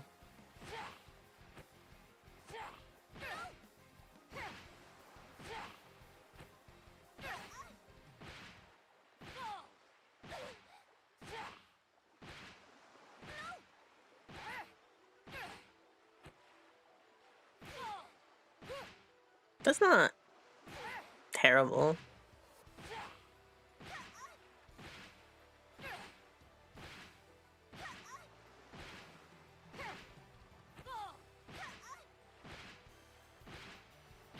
I wouldn't mind getting that close. I feel like I have to get closer with the tail, which I think is a riskier thing for most most characters I go against.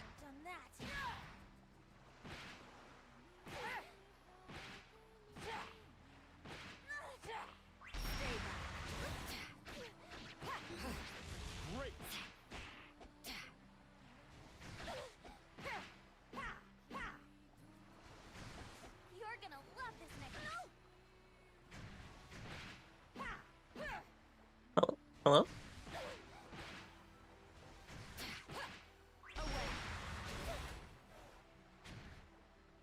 The tail is your heavy, right? It is. It is my heavy, but I also can get hit by my tail.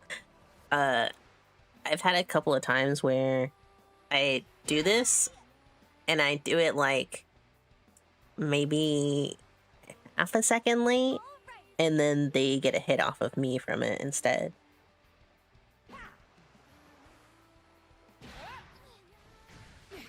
Which is why I was trying to think of maybe using the Y instead.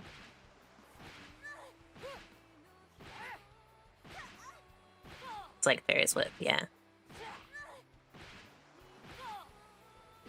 Because this has a really long animation compared to just the quick in and out for the Y. Which I knew, but it gets me a little further with the B.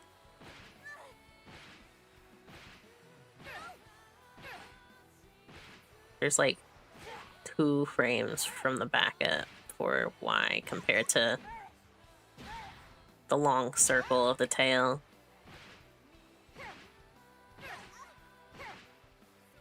Okay. Let me make sure I also set my health to regenerate really quick.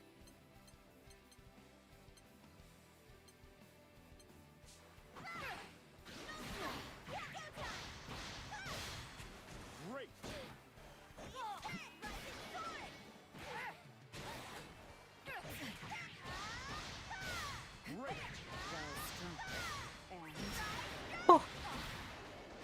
So easy to get caught up in all of hers. That's what I get.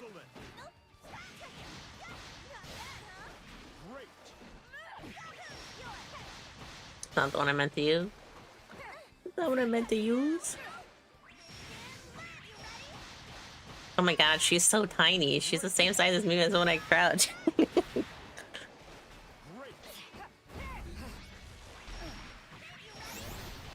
I think I'll have to take down her difficulty to practice it.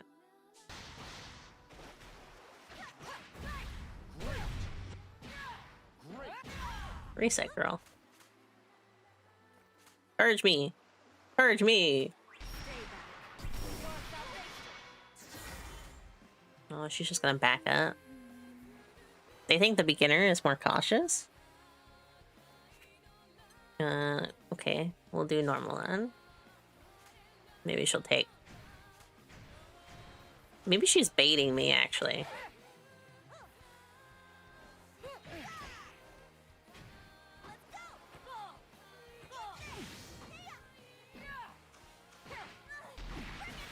She was just walking. Just a leisurely stroll.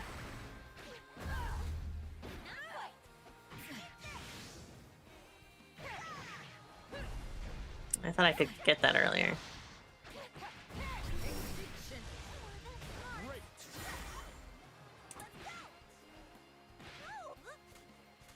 That only works when she misses the jump, though.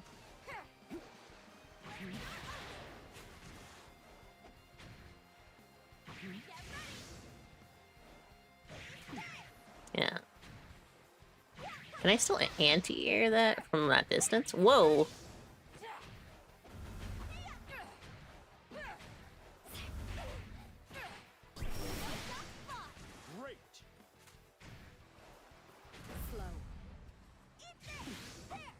I'm not even trying to block, honestly. Because we're on auto heal and all that.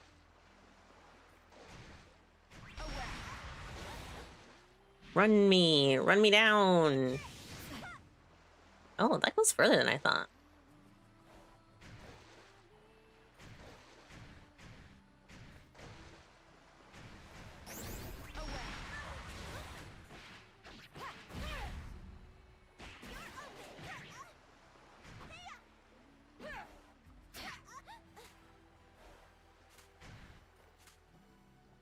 That was okay. If I'm backing up, it works too. She was closer than I thought there.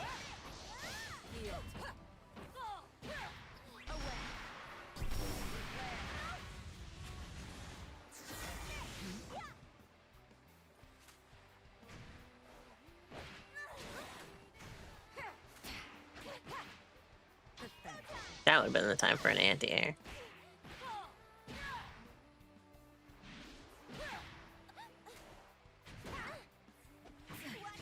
A little late on that one.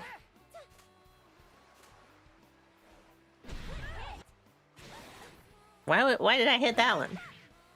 How did I hit that one so well?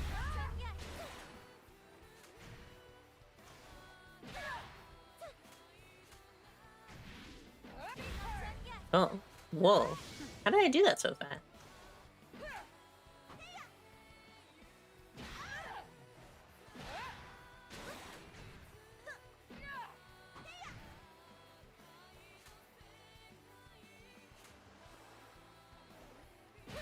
I hit that one way too late.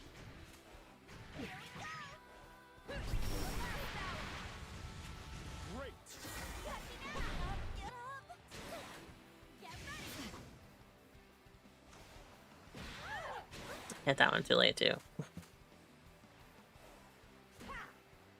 That was too far.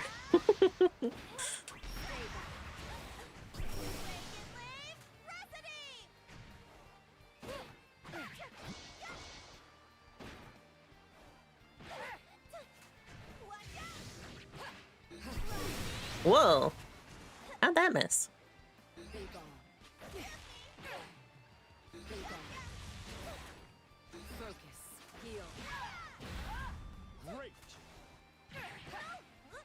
I think I kind of baited her into jumping over those. She always jumps over them.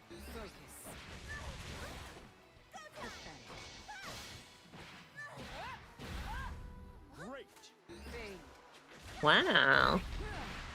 I'm learning something about the bot.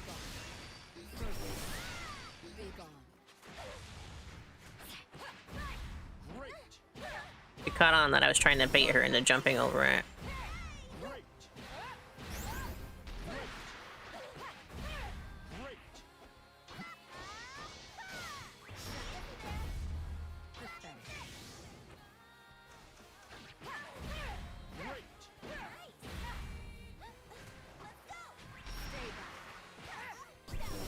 Oh! Just too fast, but... Can use that against people too, though. Yeah. That's why I found it interesting that the bot was so consistent with it.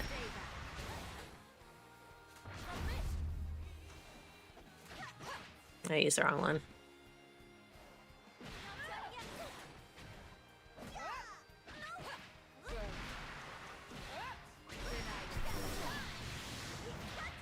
She's pretty good at hitting me with that one, too.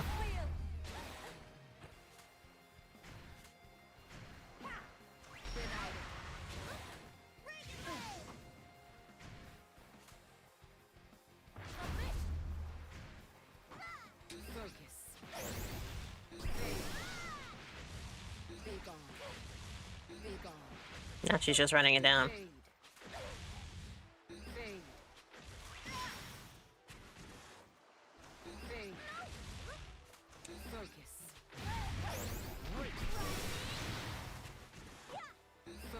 She's good at waiting for my laser as well.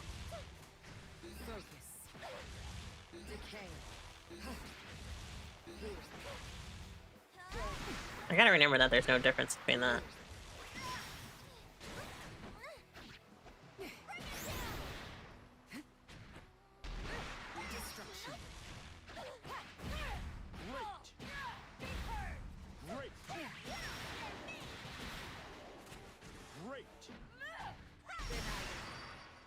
Whoa. I don't know what I broke there. It's so slow.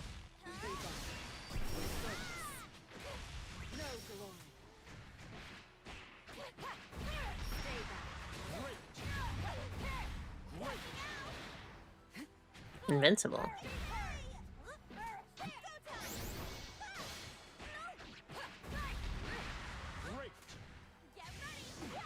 Oh, that just kind of goes, huh?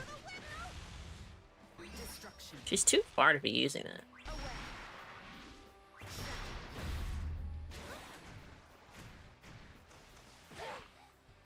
She kind of stopped herself.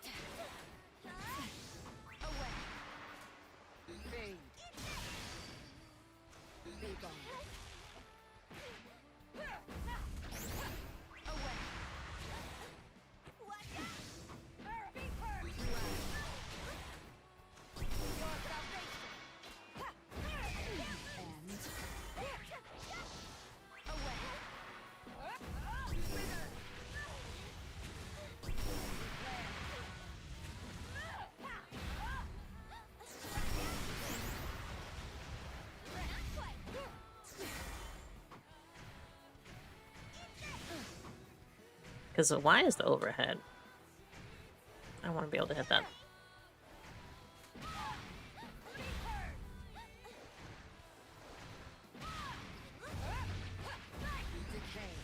I actually want to know if I need to switch back.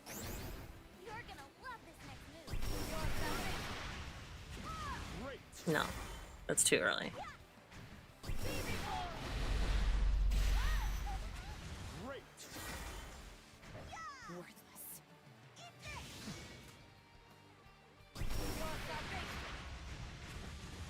No, that's too fast.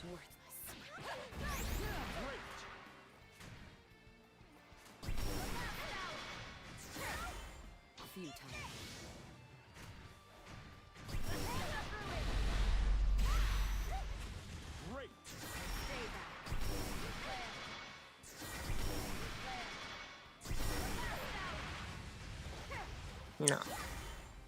I need to figure out the charge on that.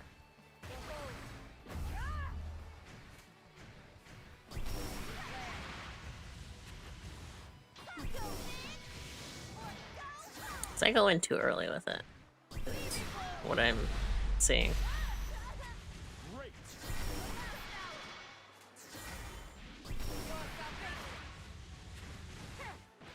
No, I didn't hold it.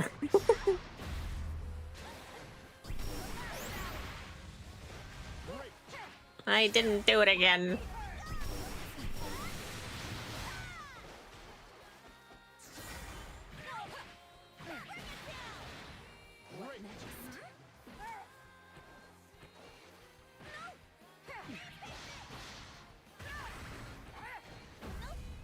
Suppose I could try air countering her.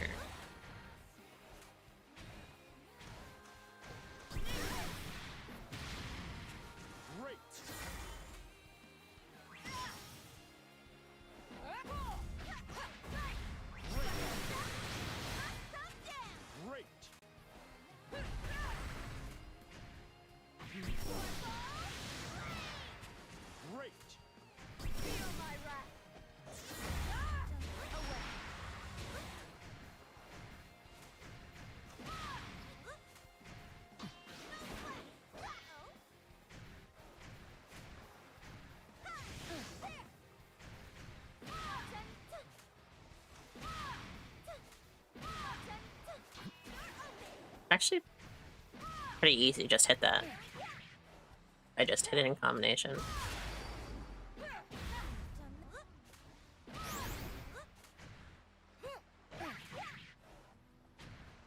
Can I do that?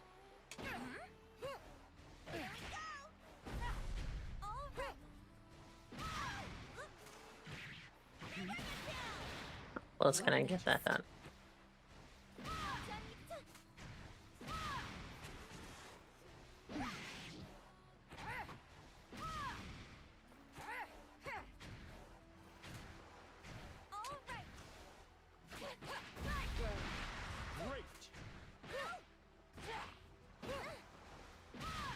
I have to make sure I'm hitting the trigger first to be able to do it, though.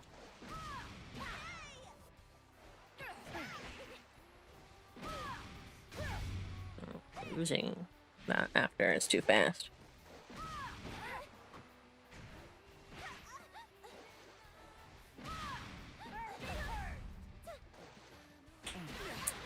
think the downside to that is that they could probably hit me while they're in the air if I try to do it that way.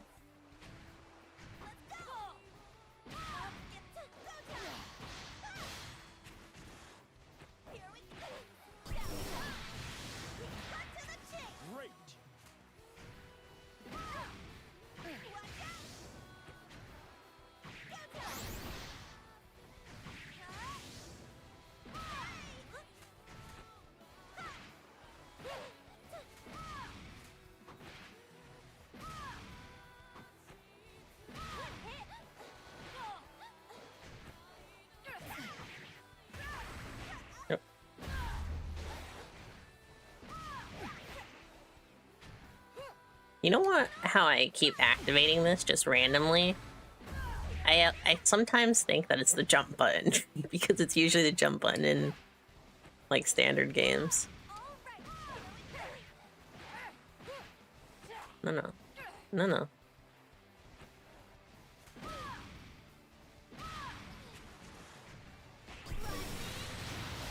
There's a way to see if it's high or low, right?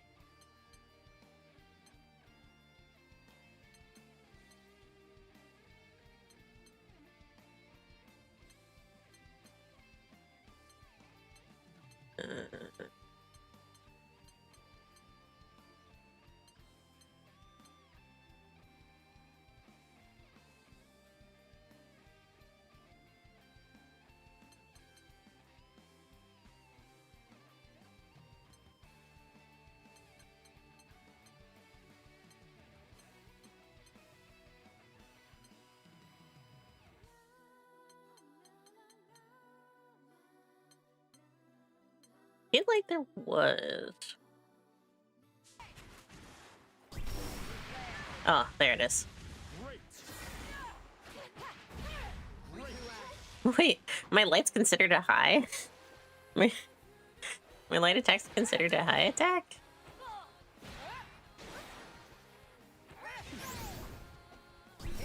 Okay, that's also considered high. That's overhead.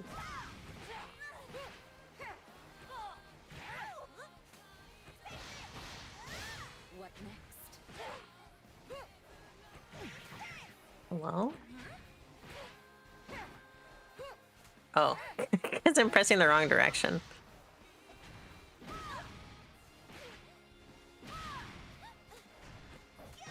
Well struck.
I used that too soon.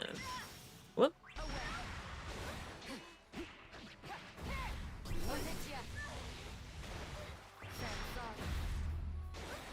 I used that too late.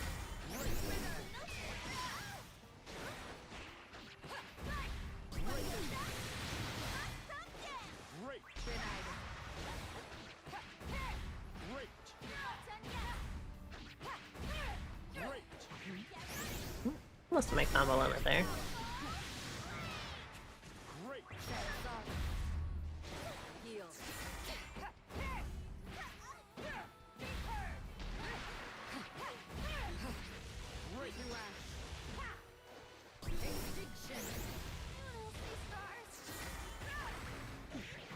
Oops. Oh, that counted as an overhead?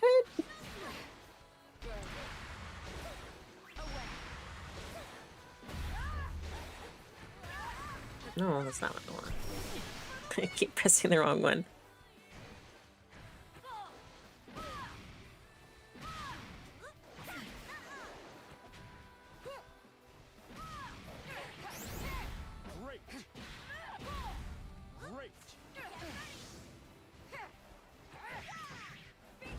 It does count as an overhead.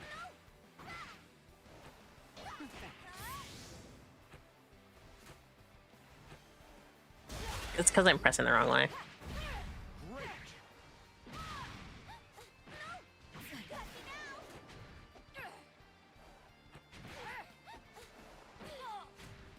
Oh, counted that as an overhead.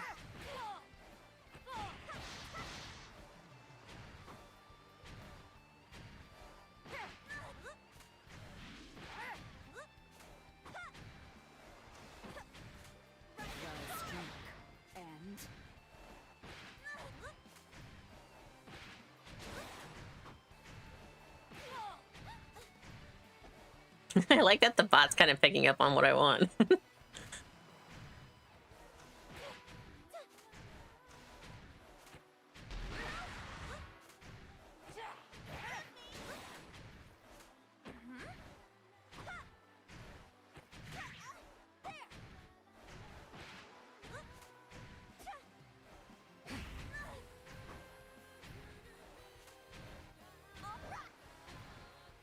Wait. I was too late. I was too late on that.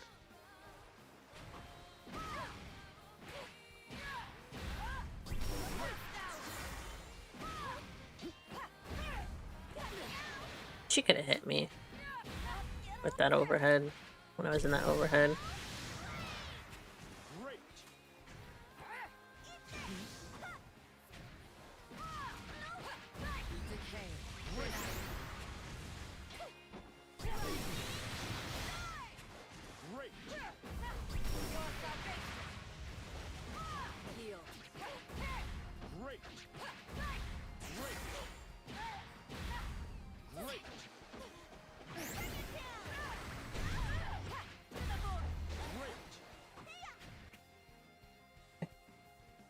Let me try a combo. There's at least one combo that I thought I wanted to work in.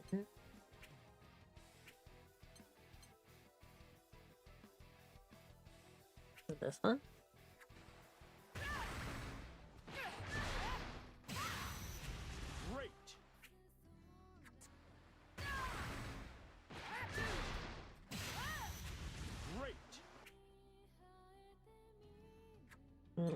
I don't think it was.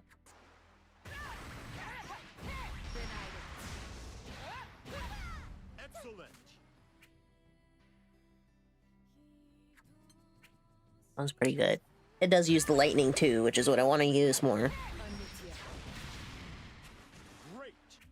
I can already kind of hit that one.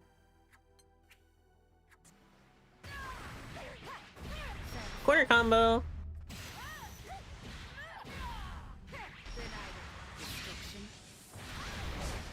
I already kind of know that one too. It's just a matter of getting it correct. Which I suppose is what this is for, right? But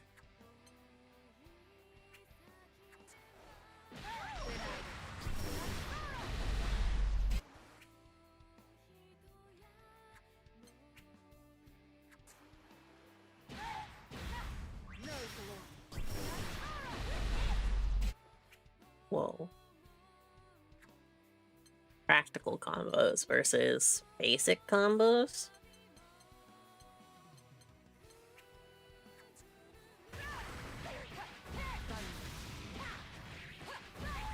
Whoa. The cancel on that Nimbus was kind of crazy.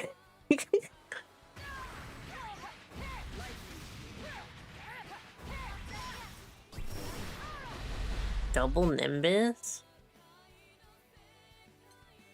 I suppose they're... It looks like they're both medium.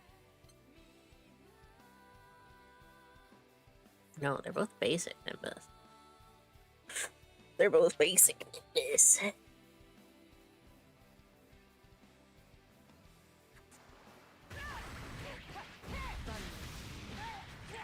And they're using the jumping heavy in the middle. I never thought about that. Using the jumping out of Nimbus. Using a jumping attack.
Wow, no voice line for that? That's surprising.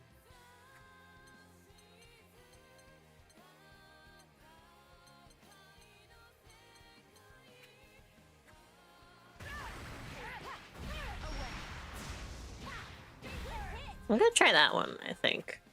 Because it utilizes the lightning in a way that I need to practice hitting the unique after, so we'll try it. Celestial, mid. Nope. I did the wrong one. Mid. Nope. Mid. Oh, and then it's heavy. Mid. Why did you block? Mid. Nope. Mid. Heavy. Am I crazy? Mid. Heavy, unique, long range. And it wants me to follow it up with that. Okay.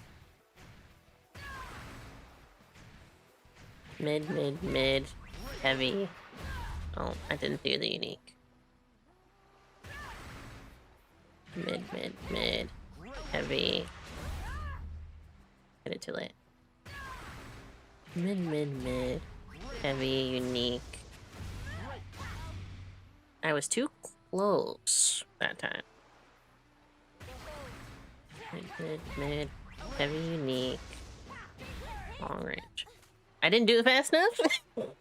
That was the full combo. That was it.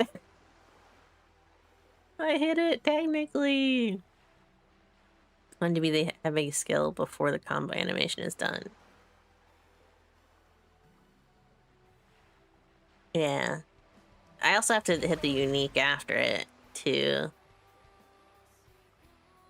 I'll reset it. Mid. That was the wrong one. That was the wrong button.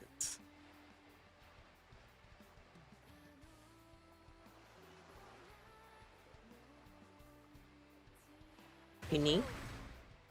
Mid. Heavy. I think I'm pressing actually the mid too early. I'm pressing it too many times. Oh, I pressed it too late.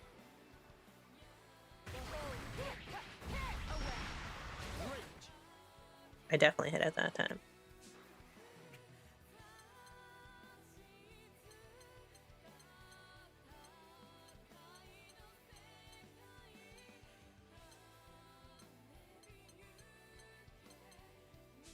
I do actually want the technical animation. Mid.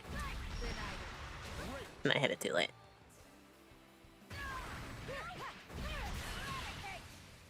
And I hit the wrong button.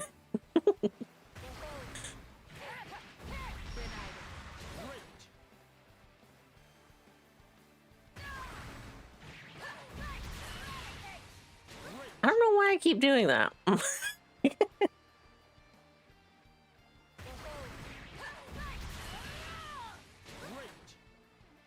think I am thumb pressing it is the problem there.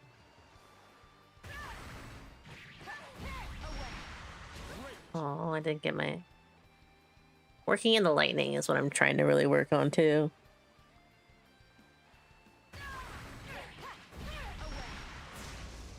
Oh, I reactivated it.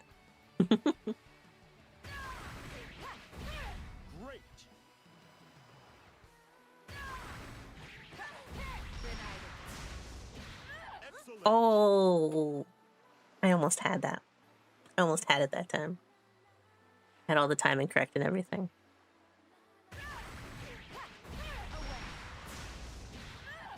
Yeah, there we go.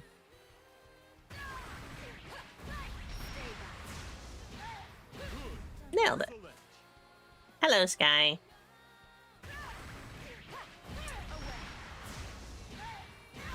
Nailed it. Ugh. One more time for the road, maybe?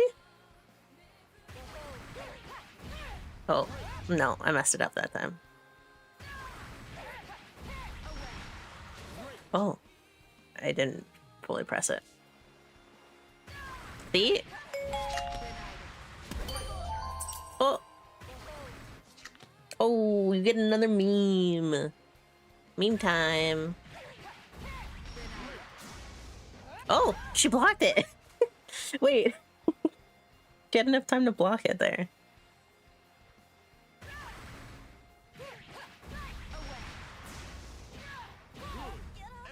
There we go. Alright. Let me see if there's one other one that works in the unique after.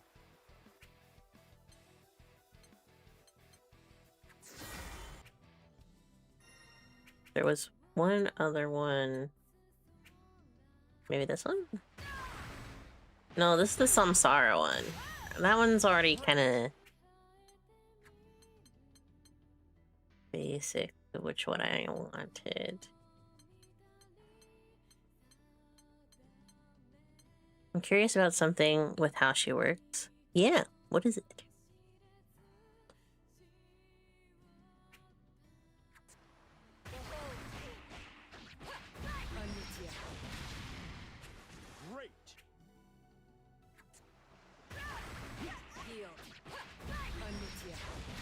That's the Anitya one. I'm not super worried about descending.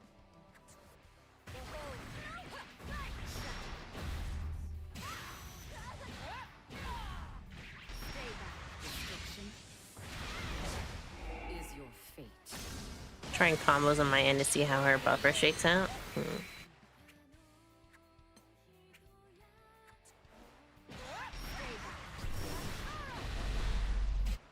I think I probably want to try the basic anti-air. Just because it works in the unique at the end. And get some good distance in it.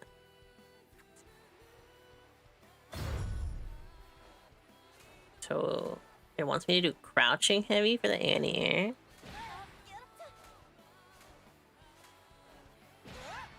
Oh, I did that wrong. Oh, I didn't hit it fast enough. Is that not deadly flare? It is.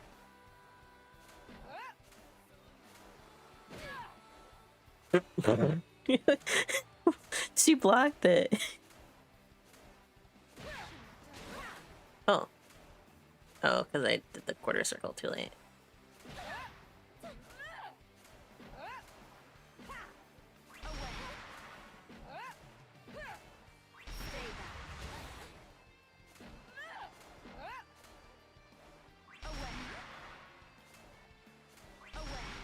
I'm surprised they want me to do the heavy version of it, actually. Because there's that.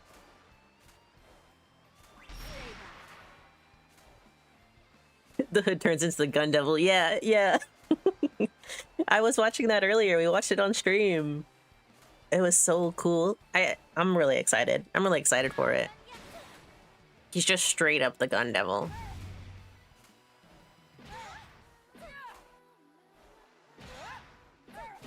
Oh, I did it wrong.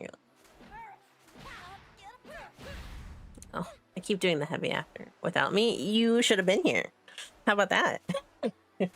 How you feel about that? Maybe you should have just been here.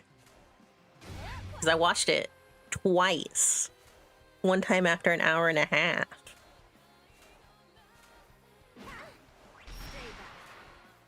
That is the deadly flare.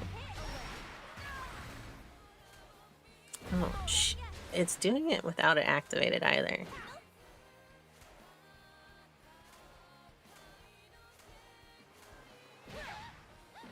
Damn it. He's voiced by a wrestler, which is cool. Oh.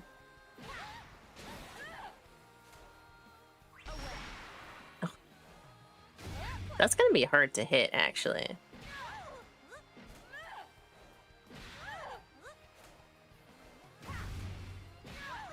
What wrestler is he voiced by? I keep hitting the unique without it. His first skin is pretty good. It's a little...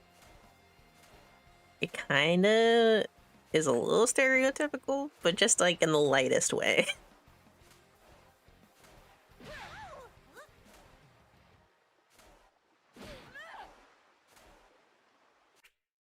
That little mid combo there seems to be a little lag between the heavy skill and unique. Not a lot, but you might need to be able to mash out after hitting that skill. Yes, that's what I figured out too. I was like mashing it after hitting the skill, which is, I think, kind of how a lot of her kit works. You have to really make it register afterwards.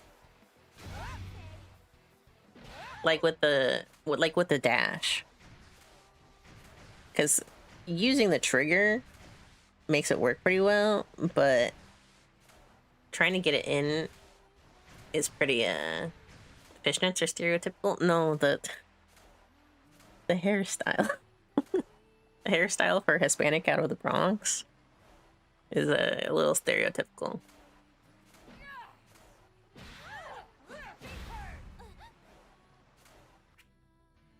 It is, just a tiny bit. It's also very funny. I saw people pointing out that his hood is red. And a Latino character having a red hood in a American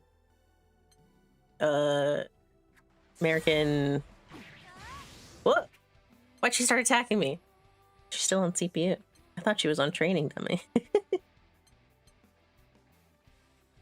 American media. That's the word.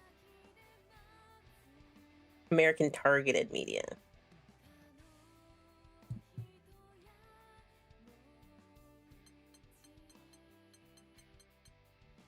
The fishnets actually I thought were really good.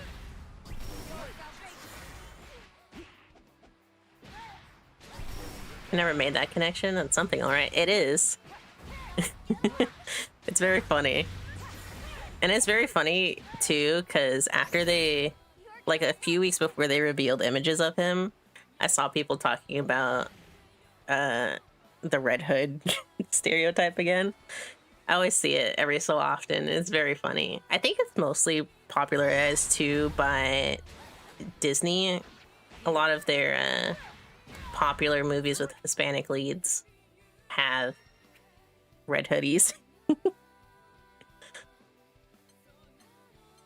It's a good color combo though, the deep browns with the red, so it kind of visually ends up making sense. It's just that it kind of just happens all the time, you know?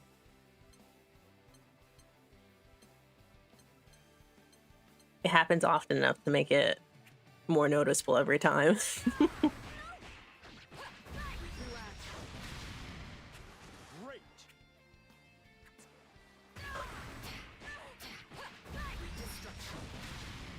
That's the Anitia follow-up.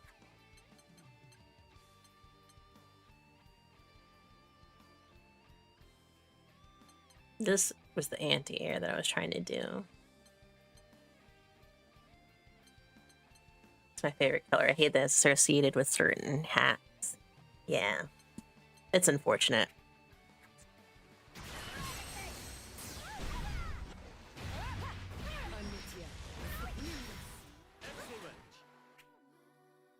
Holy Strange buffs. I haven't actually watched any of the patch notes yet. Especially since I was trying to wait for Ji Young's video. Got associated instead with Big Lady. Yes. Versusia Usia.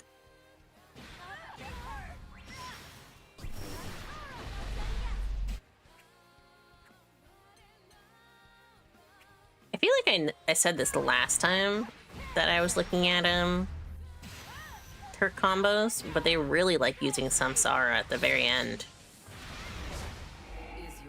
Or to like buffer her her light to medium combos.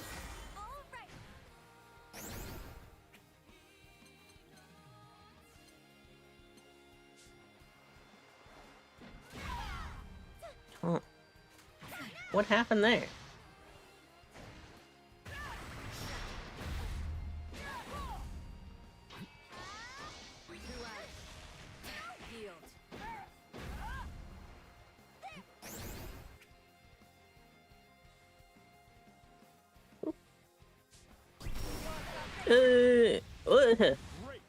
Hello? Why didn't my dash register?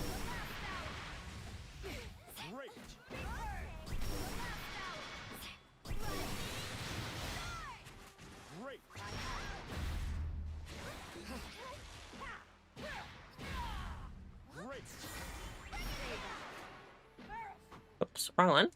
Whoops.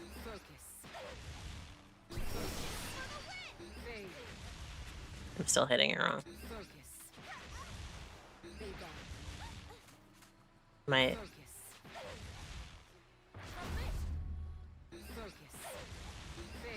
Versusi? No. Versusia Usia.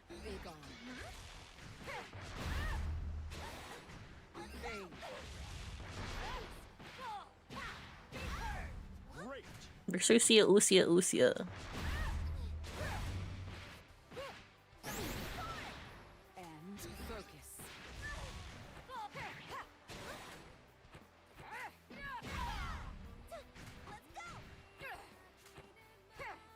Hello? Oh, I'm not pressing the skill button.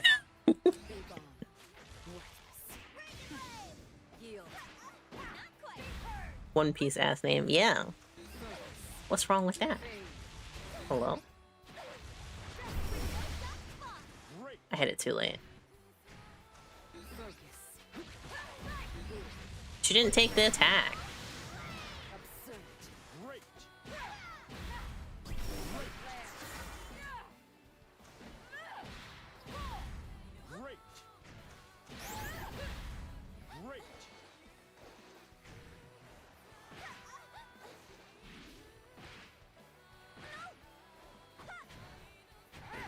Versusia Usia Usia.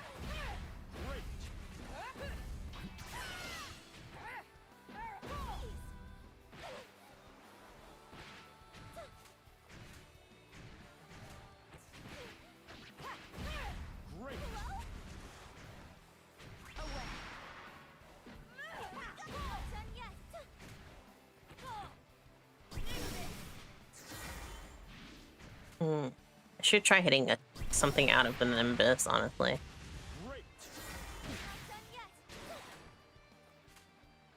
Oh, that's gonna be a hard combo to hit, actually. Unless I'm doing the light one.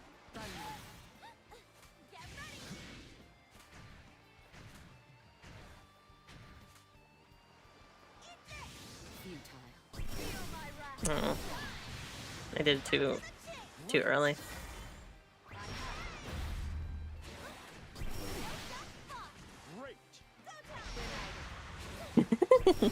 I love when I hit someone at the same time that they hit me. It's very funny.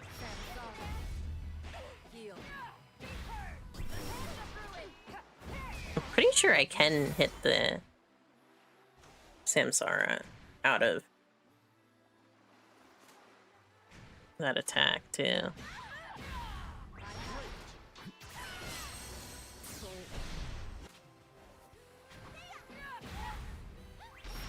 No. I didn't have it recharged. Oh, she recovers too fast.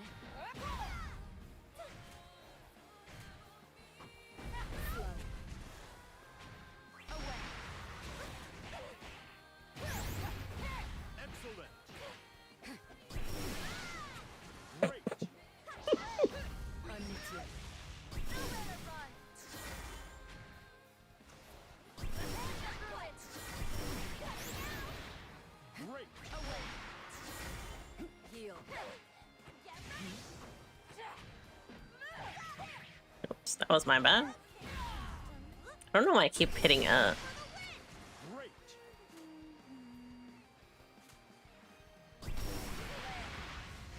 I just realized she doesn't have any of her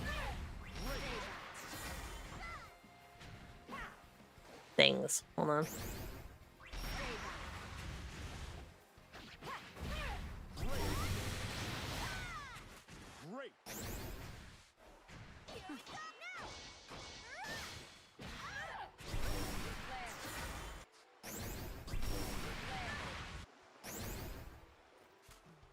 That's Deadly Flare.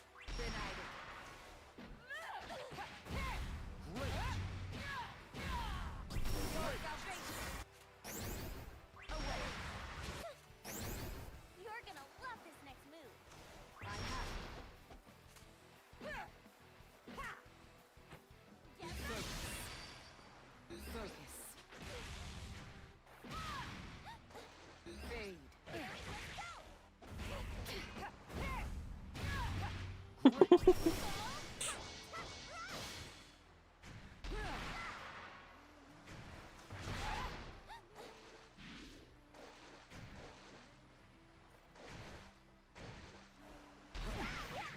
Fortune's Weave was today. I very quickly glanced through that. I didn't really fully watch it. It was basically re-explaining how how to play Fire Emblem games. But also it had a lot of story stuff in it.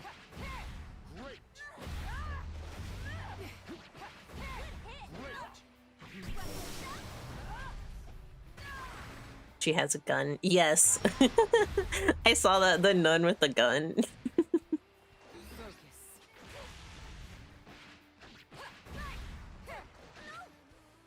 Whoa, that was already at combo limit? Oh, I used the heavy one. I meant to use the medium. No, don't come over here.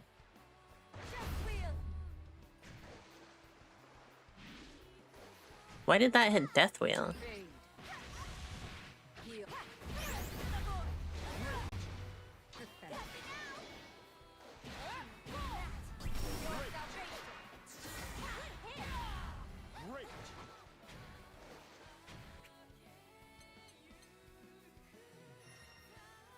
Okay.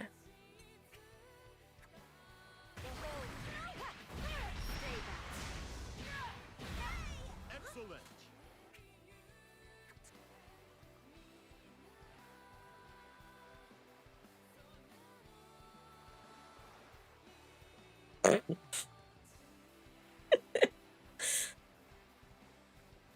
There was one picture or like one shot too in the preview from the direct that was like, hello? It was like a shot of one of the main guys, I assume, or like the guy hosting whatever the tournament is. And the shaders on his hair made it look like his hair was jelly. It was very funny. I didn't hit it. I did that too late. Oh, I didn't press it that time.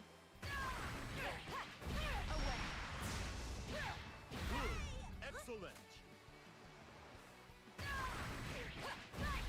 Great. I didn't even hit it that time. No, I did too late.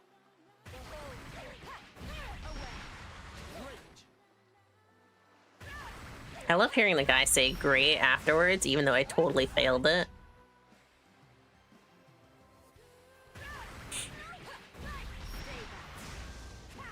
Whoa!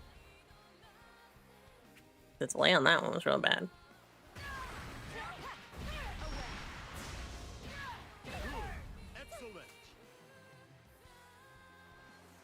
It feels like it is made too so that they're falling at the arc where it can get them the farthest distance away from you.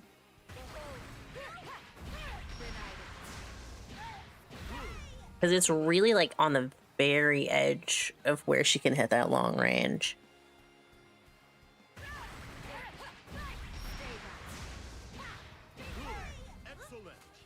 But it sends them all the way into the corner. Let me see if I can follow it up. I didn't even hit it correctly.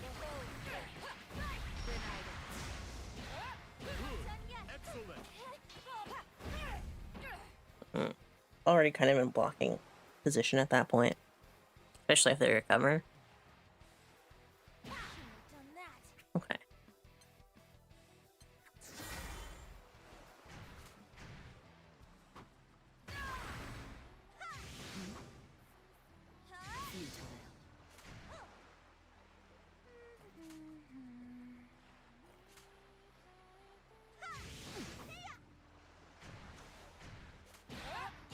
Oh, that was the heavy.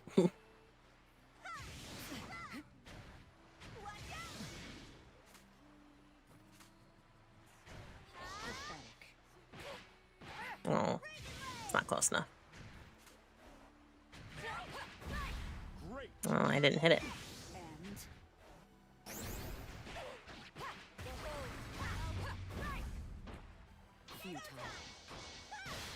Oops.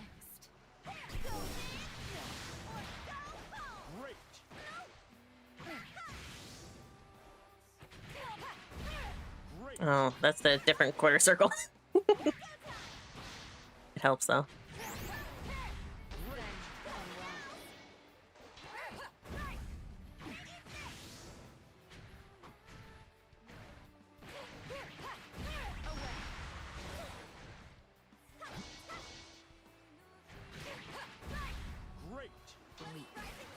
Hit it too soon.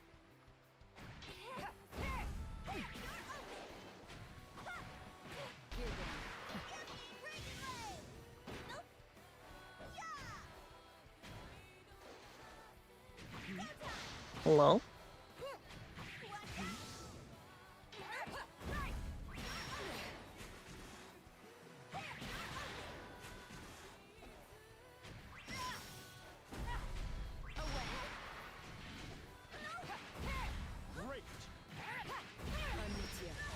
Was a Nitya.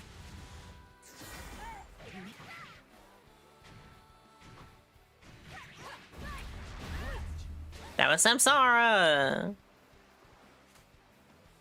Bruh.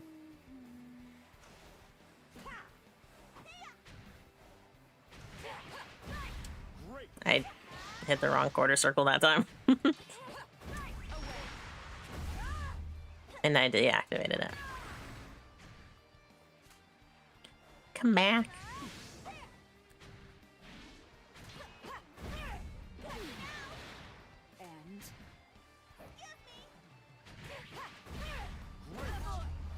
deactivated it.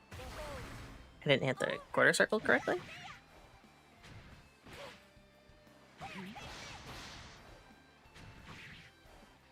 I don't mean to keep jumping as much as I am.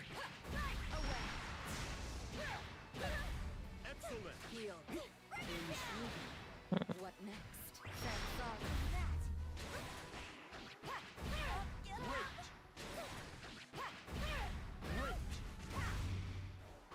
That's not bad.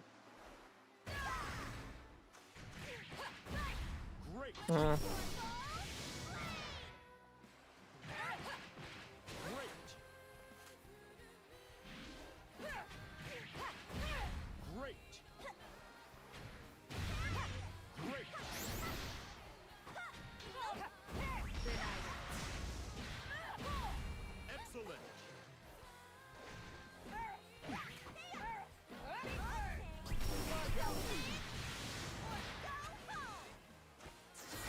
It's definitely too close to be trying to hit that.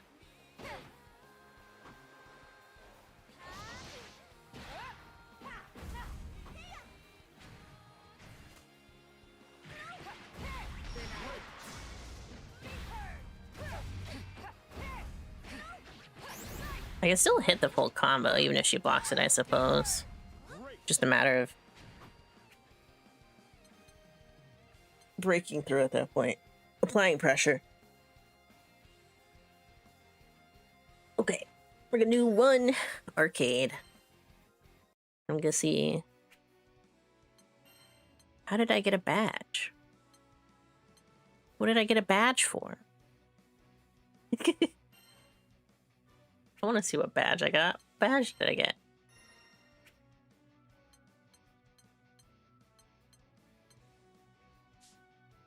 No, I didn't press it. This one? Complete 9 basic combos in training mode. Let's go. I did 9.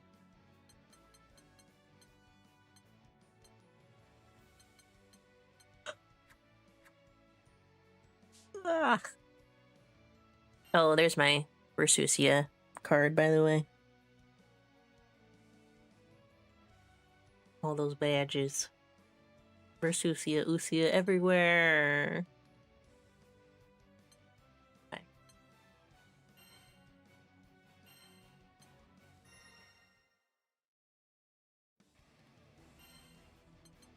Versusia. We'll go gold.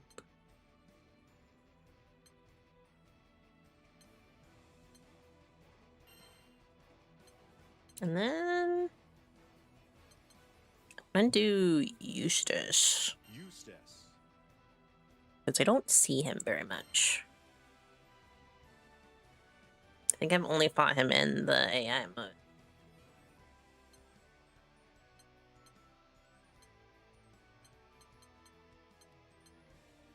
Jewel Resort. Versusia versus Eustace. Casino. Gambling, gambling, gambling.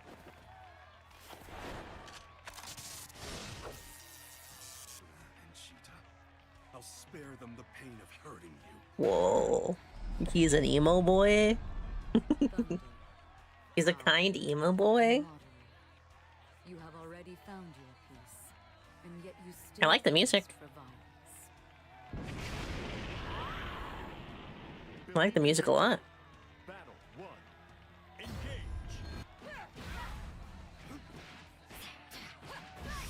Great.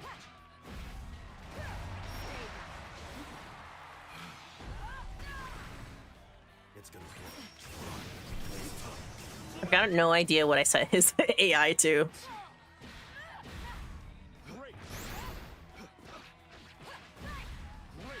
Must not be very high, because he's not even blocking. There is none that can defy Providence. Battle 2. Engage. Easy.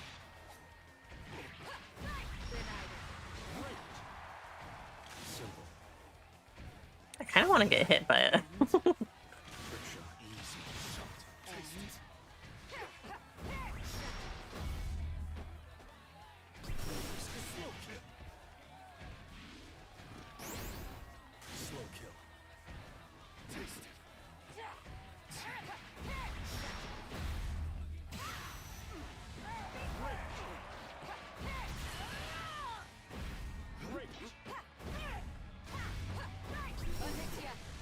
Now he's blocking.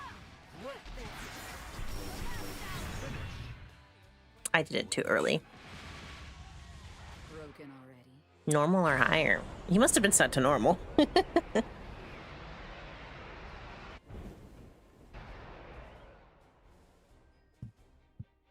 No true peace.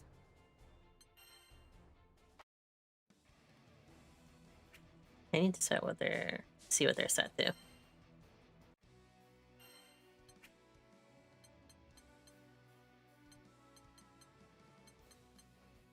Oh, guess I can't.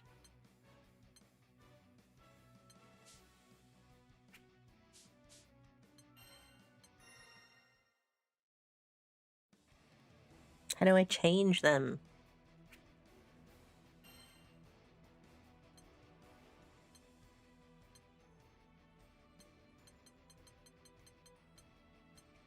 Oh, there it is.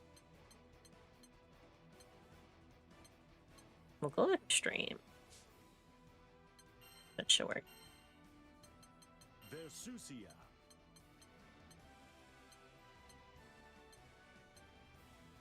Purple. Purple Versusia. Maybe that one. There's one other one. This one. That's the one I want. Demon.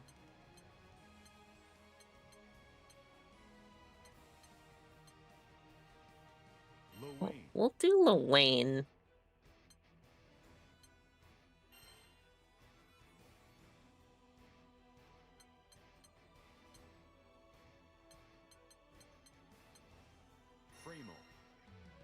Versusia versus Lowain.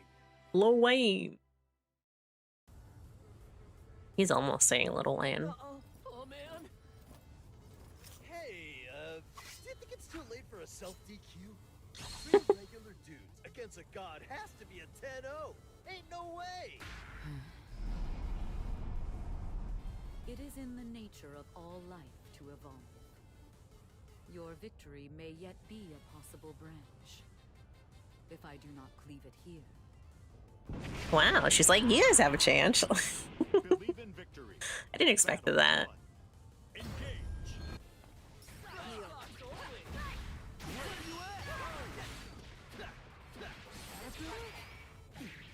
I forgot they had the little robot. Damn.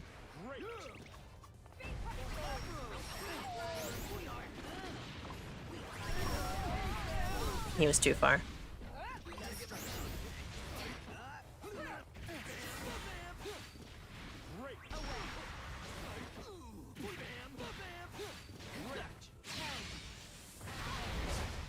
Why persist in a broken That was not gonna be enough.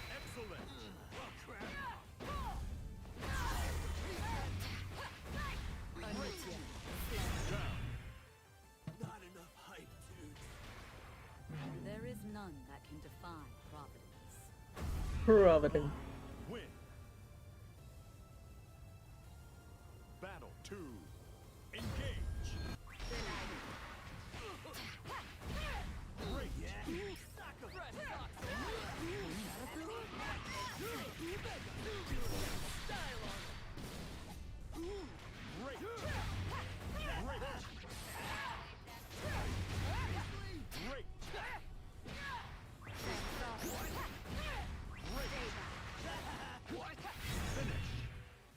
He kicked the bucket again.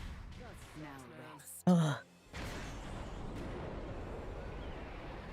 It's so stressful.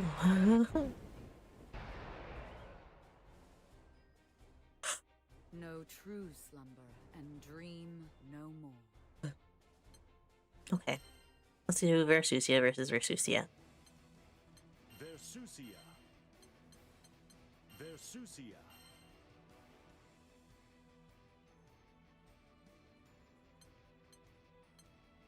Colosseum. Versusia versus Versusia.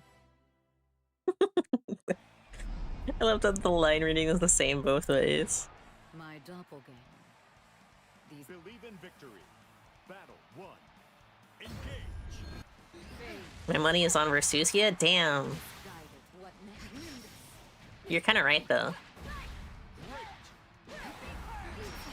Ooh, wrong one.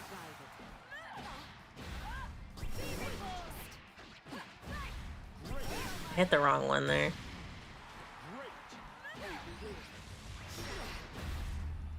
Oh, I didn't hit my A. Did I still get my A? I did. Ooh! The bots are always so good at hitting that full extended combo. Extended skill.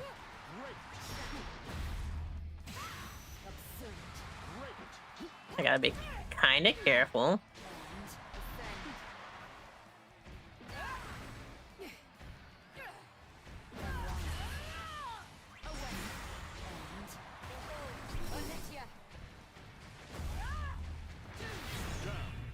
Oh, eked out the win. Player 1, win. Battle 2, engage.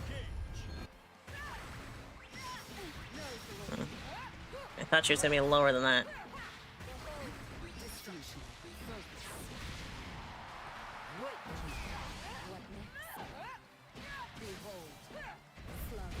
It's not as terrifying as Nightmare, but it's still pretty good.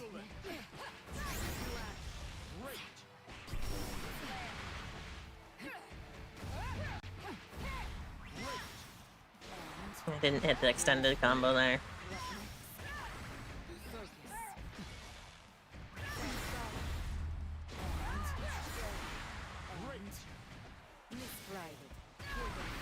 No. Skills can chip through block, yeah. Player 2, win. Battle 3, engage. Gotta remember to follow through on the Nimbus, especially.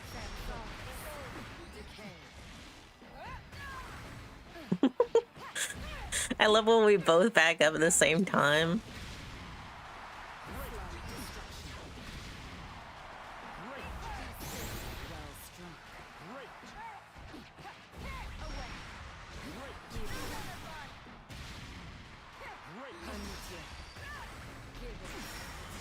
Oh.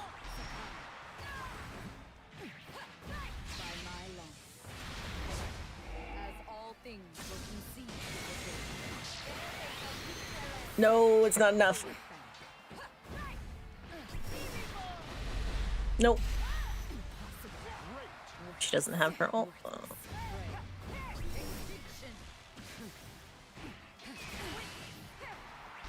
No. I forgot about the laser.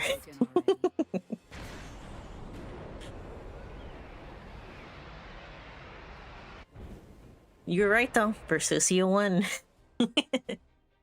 Chaos yields to the void. Believe in victory. Battle 1, engage.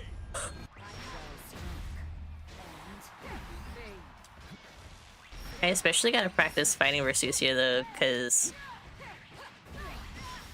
then it'll let me get her true ending. Because you have to defeat the Nightmare Versusia in order to get her true ending card. Oh.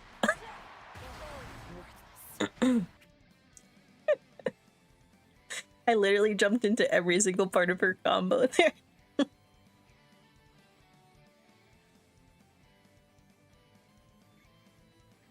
I'm yawning so much. Why am I yawning so much?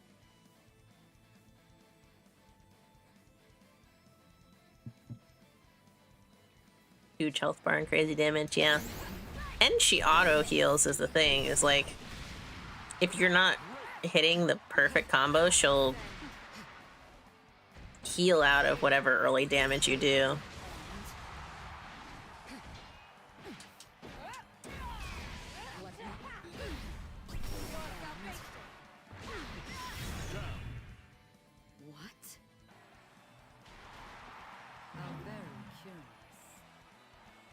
As long as Versusia wins, it's okay.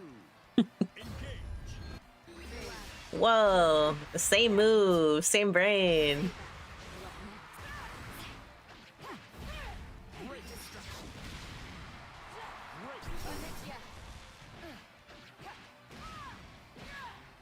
Wow, I'm actually surprised I got the overhead in there. Damn.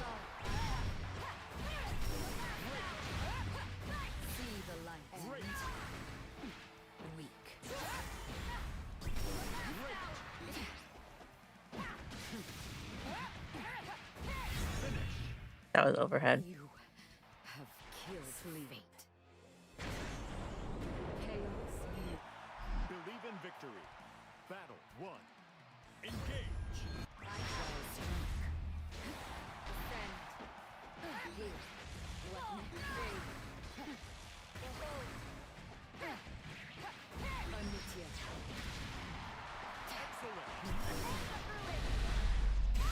What I should probably do there is push back. But I technically used the Initia to get closer in.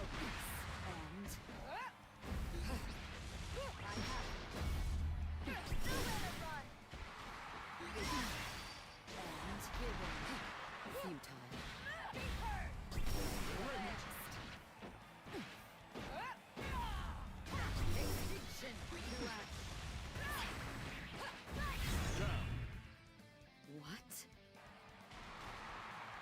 This is the violence you crave.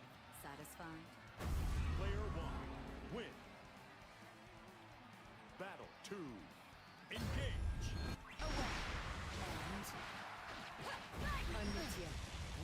Oh, I was trying to follow through there.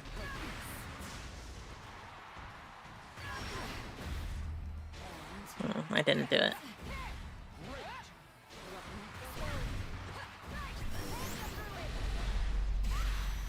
She did the move I was trying to do.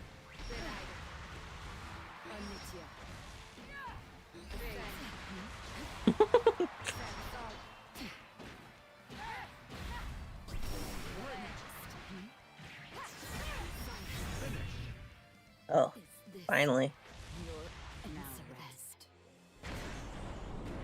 That was only one though.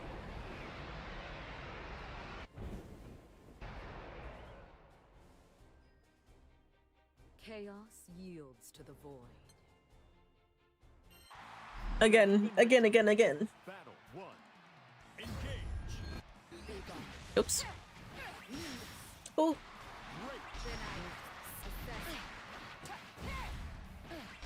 Whoops. It would be great if I did the follow-up I meant to. Oh, I shouldn't have crouched there.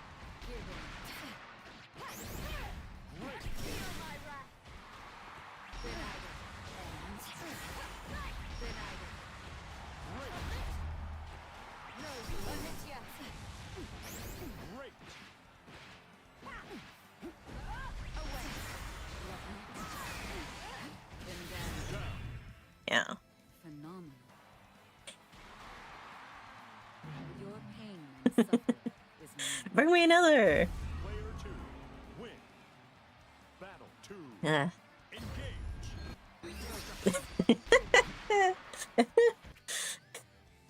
The double Anitia always gets me some reason.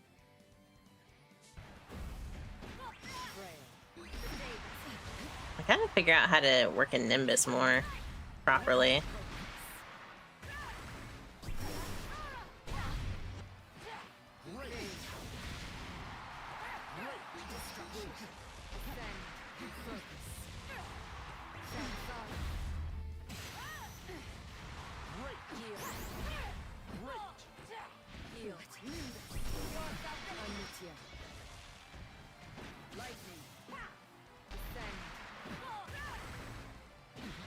Oh, I crouch blocked when I shouldn't have. Nope, I did that too early. Got me out of the corner though.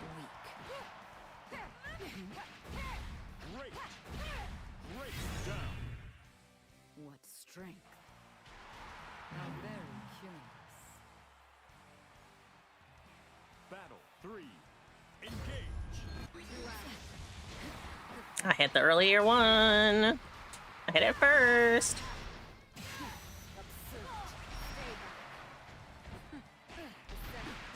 Oops, wrong one. I did it again. I jumped directly into the Nimbus every time.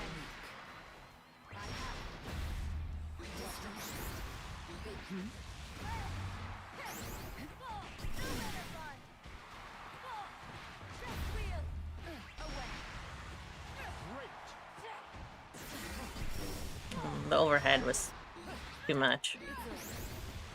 Oh, I didn't follow through properly, too.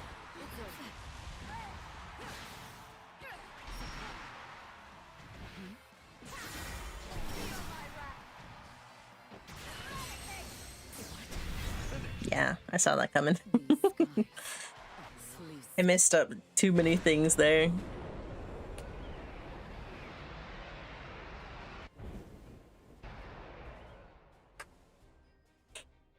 Chaos yields to the void. Believe in victory. Battle 1. Engage.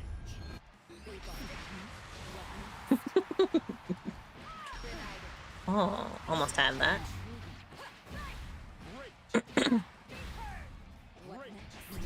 I wasn't close enough.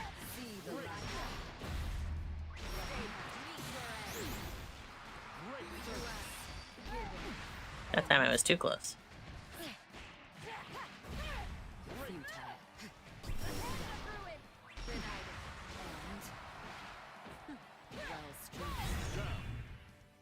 What? How very curious. I gotta be able to consistently win against the very hard if I'm gonna beat the nightmare.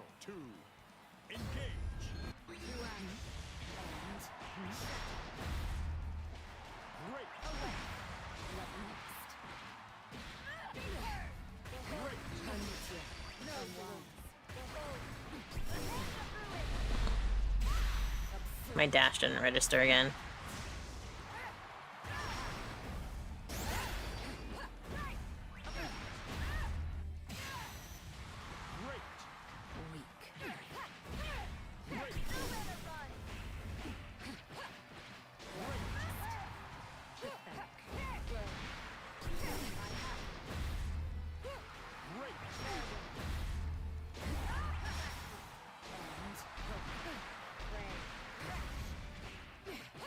Whoa, she hit that B. She hit the dash B. I'm surprised, actually. She hit that close. I didn't think about that. I mean, she still missed with it, but it was... That was risky. Battle 1. Engage.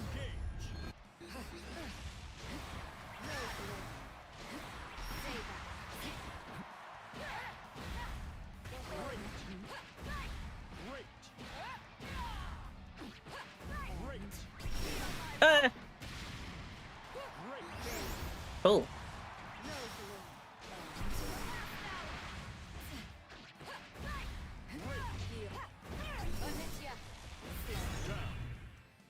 Why fight fate?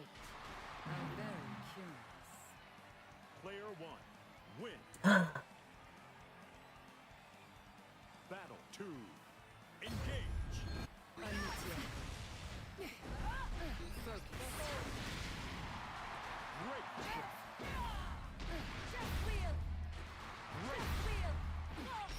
Wow. Double death wheel. I hit the wrong one. I wanted the closer one.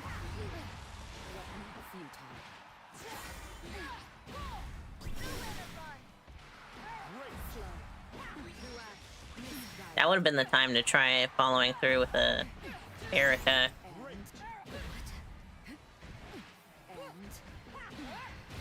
Yeah, I wasn't getting that one. She just had a little too much distance on me. Player 2. Win. Battle 3. Engage.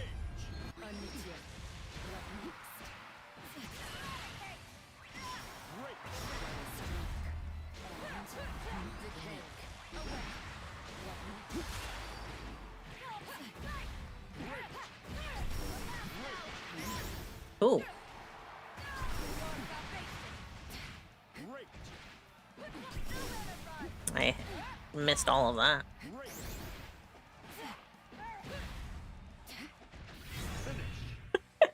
These skies are broken already. The bot definitely could have gotten out of those. Maybe they also had a missed input. Chaos yields to the void. Believe in victory. Battle 1. Engage. No, I did that too late.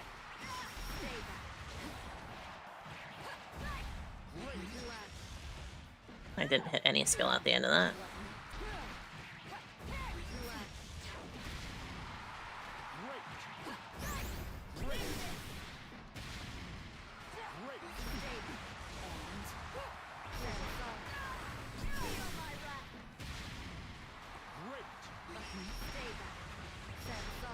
Whoa. I keep forgetting too that the Nimbus isn't a quarter circle. What strength. For its technical. This is the violence you crave. Satisfied? Player 1. Win. Battle 2. Engage. Well strung. Oh, I stopped too early there.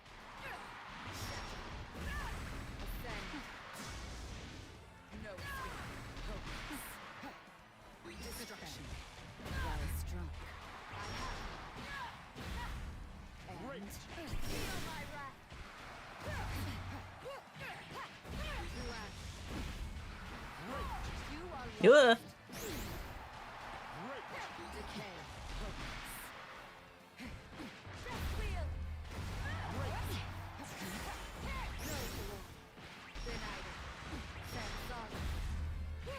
Oh God.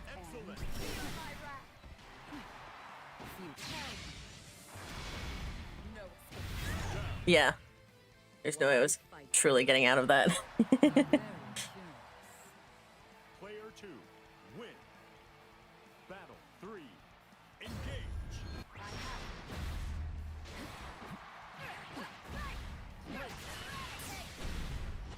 Damn.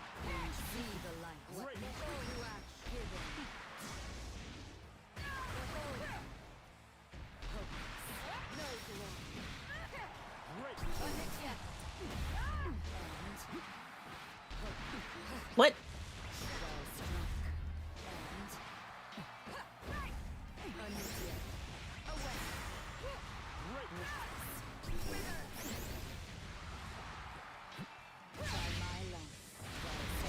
Damn. I'm dead. Oh, I'm not dead. I'm gonna be though.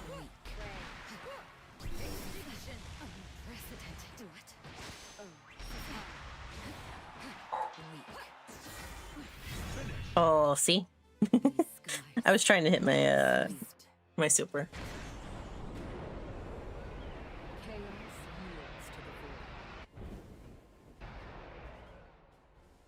Again. One more. And then I think I'll be done for the day. Oops. Wrong one.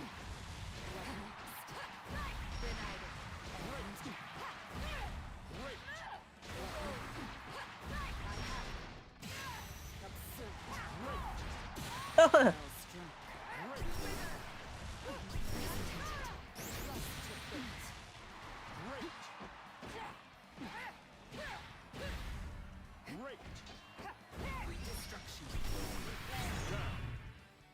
I was gonna use my super there, but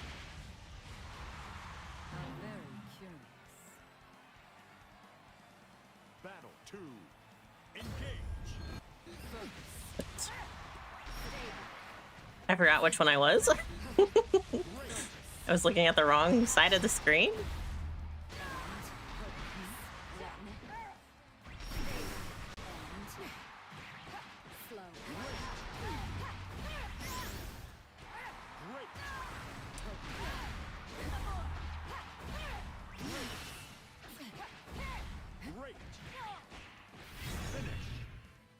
These skies are now rest. Oh. What fun! And we ended on a win. Nice. Just barely. Chaos yields to the void. Pretty even, which is nice. Makes me feel better about it. It's nice too to see like how to watch for Susia. Like what you can read from going against her. Because that's not something I thought about too much before either. Was how you could see what she telegraphs and what she doesn't. Oh, why did I get a... What did I get? Ah, I got quiche. Some quiche. Some quiche. In-game quiche. You can buy characters, right? In the game. Hold on. Oh yeah, the tickets too. Might as well do that. Oh, my dog's barking.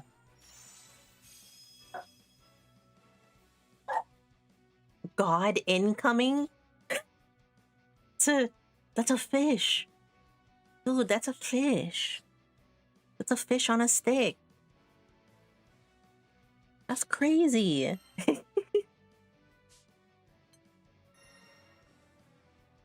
Here's hoping she gets skin soon. Yes.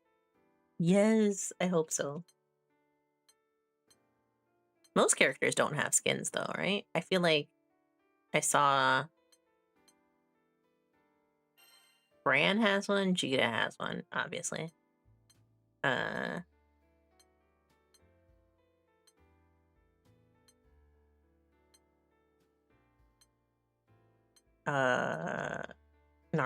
has one?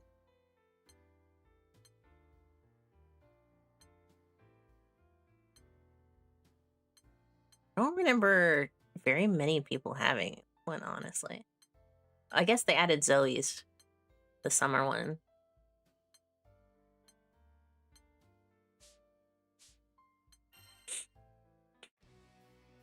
Maybe a fourth? Oh, they added Spooky for Pikala, too. Didn't think about that.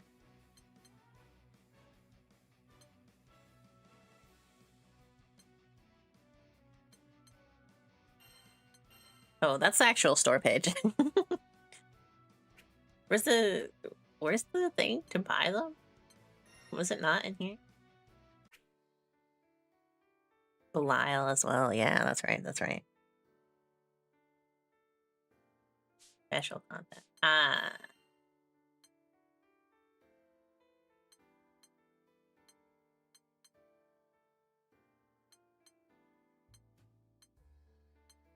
I'm considering grabbing Ilsa.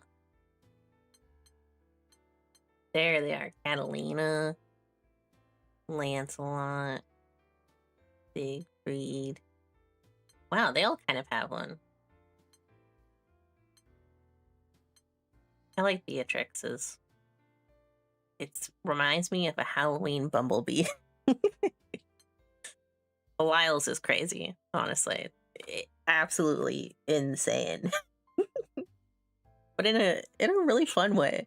I like that they leaned into it. Because I remember when that came out in the main game, the summer skin, people were going crazy over that. Zoe's is very cute.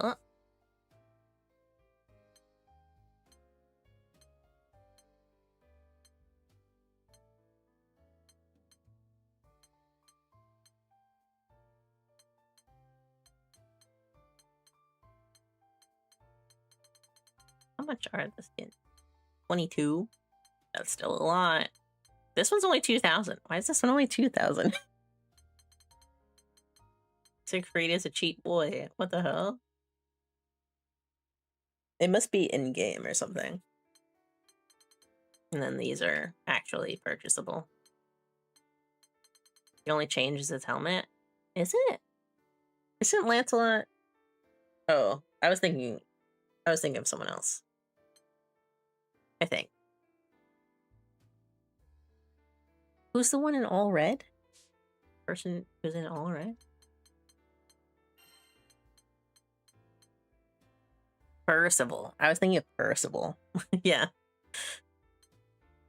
That makes sense.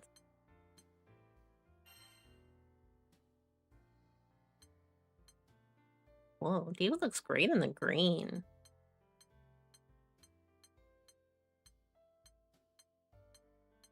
Does Diva have a gold one? I guess that's technically the gold one. I was thinking more like crazy amounts of gold, but that one's very cute too.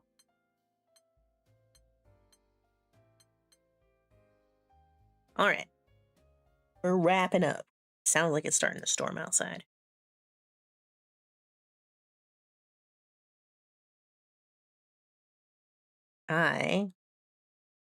Hopefully tomorrow, we'll be doing some casual matches in the game. Figure tomorrow is probably easier because it'll be like the last Wednesday before school starts for most places. And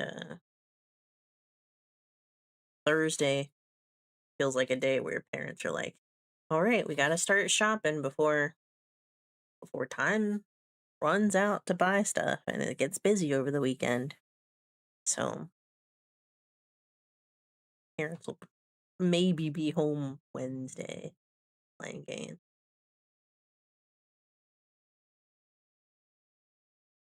There was someone I went against a couple days ago. I think I was trying to watch the playback actually yesterday, but they were pretty good too. I felt pretty even matched compared to what I used to, so that was nice. So I'm excited to do some casual matches tomorrow. It does mean that there will probably be quite a bit of time in between matches because it seems like there's usually a bit of downtime. I don't want to be doing the training the entire time in between. I want to give myself a mental break, you know? Don't want to just be pressing buttons the whole time. Recommend the lobby if it's empty. Public lobby is great. Oh. I did go into the lobby one other time. I felt weird about it though. I felt weird. I felt weird being able to see the person and have them like still be in the area. Especially since it was pretty easy for me to lose. There were so many S rank people too. The last time that I went in the lobby, I was like, I don't know if I should be in here.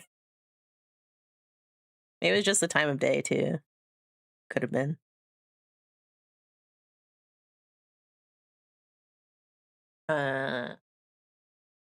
After this week, I think I will be trying to work on hold on. Let me pull up my rough schedule for things. After this week, we have 1, 2, 3-ish weeks before I'm probably going to be working a bit more. And what's my fall? Horror game and script. And I want to lean into script working a little bit more during the fall here. So by September to October.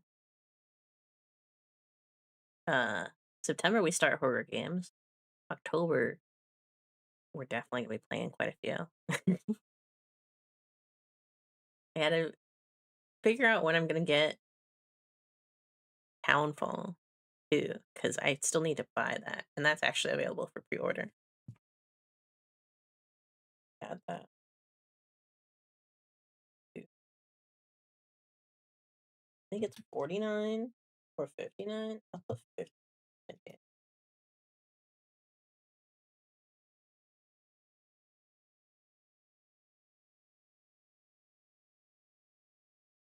And at some point, I'm gonna play Big Wall. I'm gonna have to do it. Gonna have to join in on somebody playing it. I might not stream it. I might record it, make some little videos, but we'll see.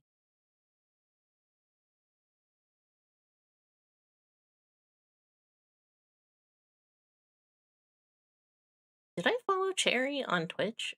I don't know if I did. I think I meant to because I wanted to watch her play some Rivals. I saw that she's a grandmaster in Biz. Where's the there it is.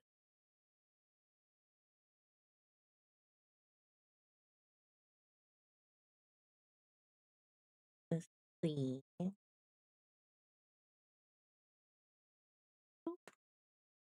Boop.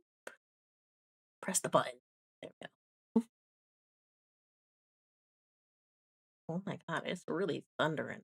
It's really thundering out there. Why is it thundering so bad? It's been kind of crazy in general with rain lately.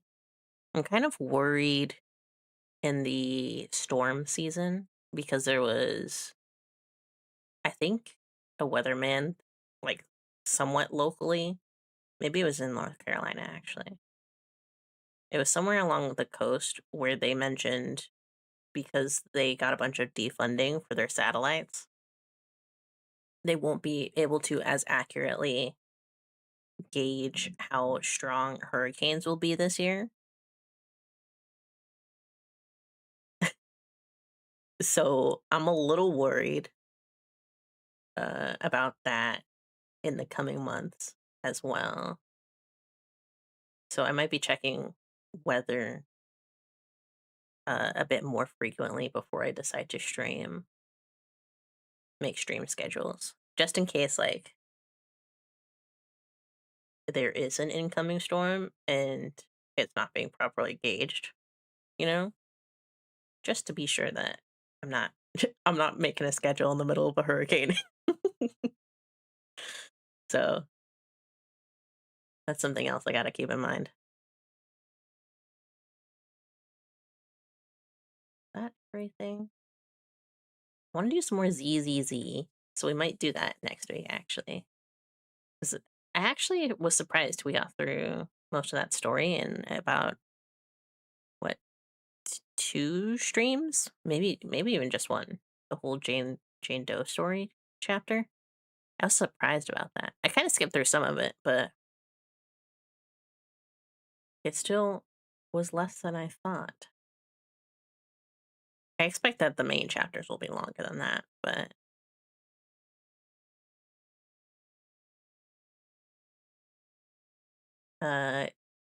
some general things about stuff I'm gonna be doing in the future. Most of all will be horror games, and I'll be in the background doing scripting for my next video, which is about the service industry and anime. And then winter time, I'm hoping I have some thoughts about my live 2D model and the art for it. I'm trying to gauge whether or not I'm going to change things. Hopefully, though, late winter, I'll be interested in doing a semi-debut for it. Might just end up just start streaming with it if it if it isn't quite where I want it to be, and I'm just gonna work on it over time. But if I get it done and I'm happy with it, we'll probably do a mini debut in winter. And by the end of winter, going into mid to late spring, I'm gonna be focusing in on art stuff and posting the new video, hopefully. But I want to maybe do some tabling at conventions for art stuff, if I can actually get into any of them. I am aware that it's pretty hard to get into them these days. compared to how it used to be. But if it's a small local one, it might not be too bad. Or even a medium local one.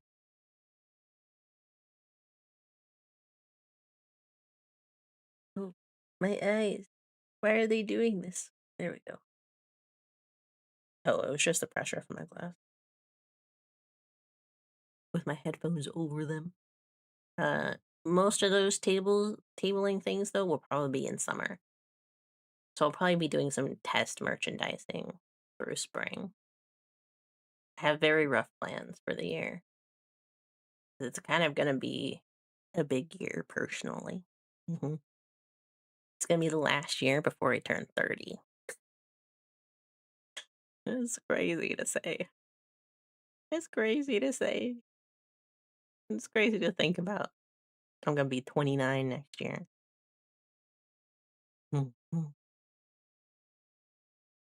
I also am trying to get some time off in October, honestly, for a family, a family, a family, a family member's birthday. So if I have some time off in October, it's probably for that. If it's not for work, turns to dust. Yeah, this is gonna be crazy. Yesterday, when I looked up the release date for Stories Untold, I was like, it's probably only like 5 years ago at most. It was almost 10 years ago. Oh, it's so crazy how time flies like that. Because I think of Stories Untold too as like such a monumental moment in indie horror games, I suppose, where it was like a really well done indie production that kind of hit a lot of notes of like a really kind of basic story, but also did it in a way that hadn't been seen for a really long time, and I think made it really impactful. So I don't look things up anymore.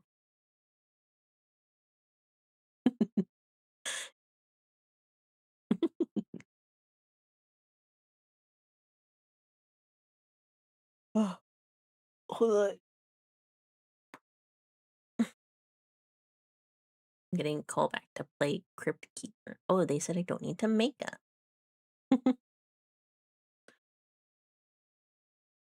Oh, Crypt Keeper. That's a nostalgic one too.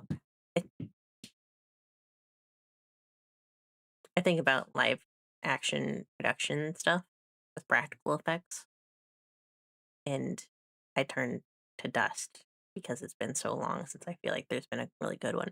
Actually, I did see a trailer for The Rainbow Fish. They're doing a German production of the Rainbow Fish story as a movie with a bunch of puppets. It was really cute looking. And then it made me realize, wow, it was a book I read in my childhood. The Rainbow Fish. They just need to give Guillermo del Toro all the money. Indeed. Technically, it's Netflix. It's Netflix's money. The same way that they give it to, like, studios, anime studios these days. They're just funding him. Which I don't necessarily mind. But I mean, it's Netflix. It would be nice if Guillermo could just get the funding from anybody, you know? I feel like if he opened his own production studio too, that would probably be pretty impressive. I think most people would be happy with that. Also, Jackie Chan's what is it? Stunt team? The team that he has personally trained for a really long time and has done a lot of work in getting into Hollywood productions. They did the stunt coordination for the new Spider-Man movie, I found out. The unfortunate thing is that's been like their first production for like years that they've been a part of, which is crazy to think.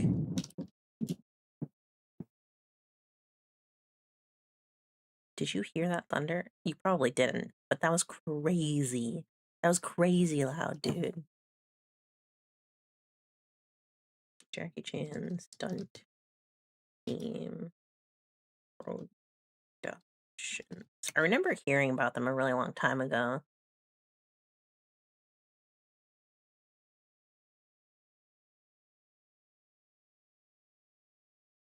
Good film to finally get in on it.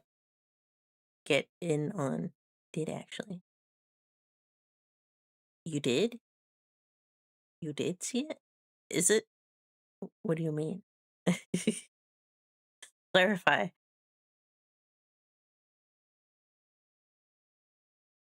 I heard a little thunder. Ah, okay.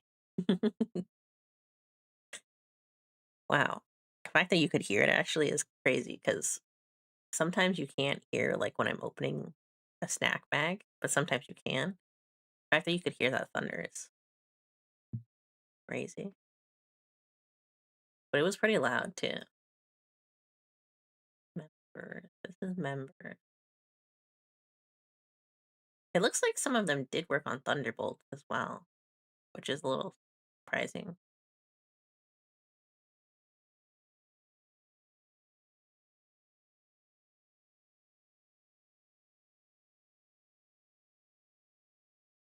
But I don't recognize many other ones that aren't like also Jackie Chan productions in general.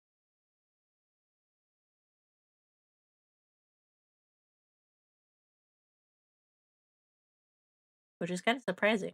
I feel like they should be getting pretty good work with how many action movies have been really popular these days.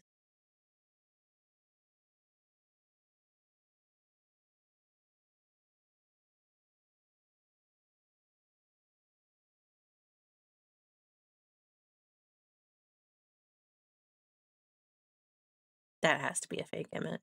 Hold on. Oh, maybe it's not. Hold on.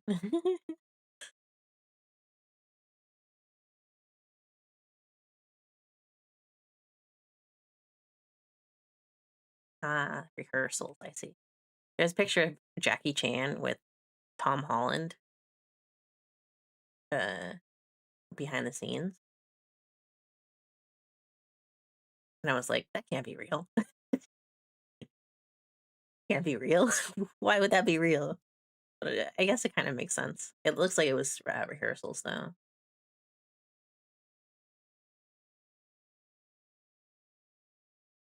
That's pretty nice though. I'm glad that they're doing bigger stuff. Quote unquote. Quote unquote bigger. I think anything that they would work on would be pretty monumental, honestly. Okay. I'll be back tomorrow. Hopefully at an earlier time. I was just really tired yesterday. I'm still pretty tired. I think my family might be a little sick. So I'm also watching out for that. There's so much to be aware of at any given point in time.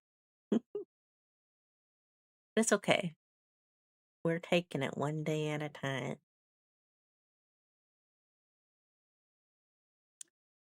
You rest well too. Take a good nap. And I'll see you tomorrow. I don't have anyone to raid into today. I took a look while we were yapping. While we were finishing up. But I'm excited. I'm excited for this weekend. A little nervous, but less nervous every day. Okay, bye.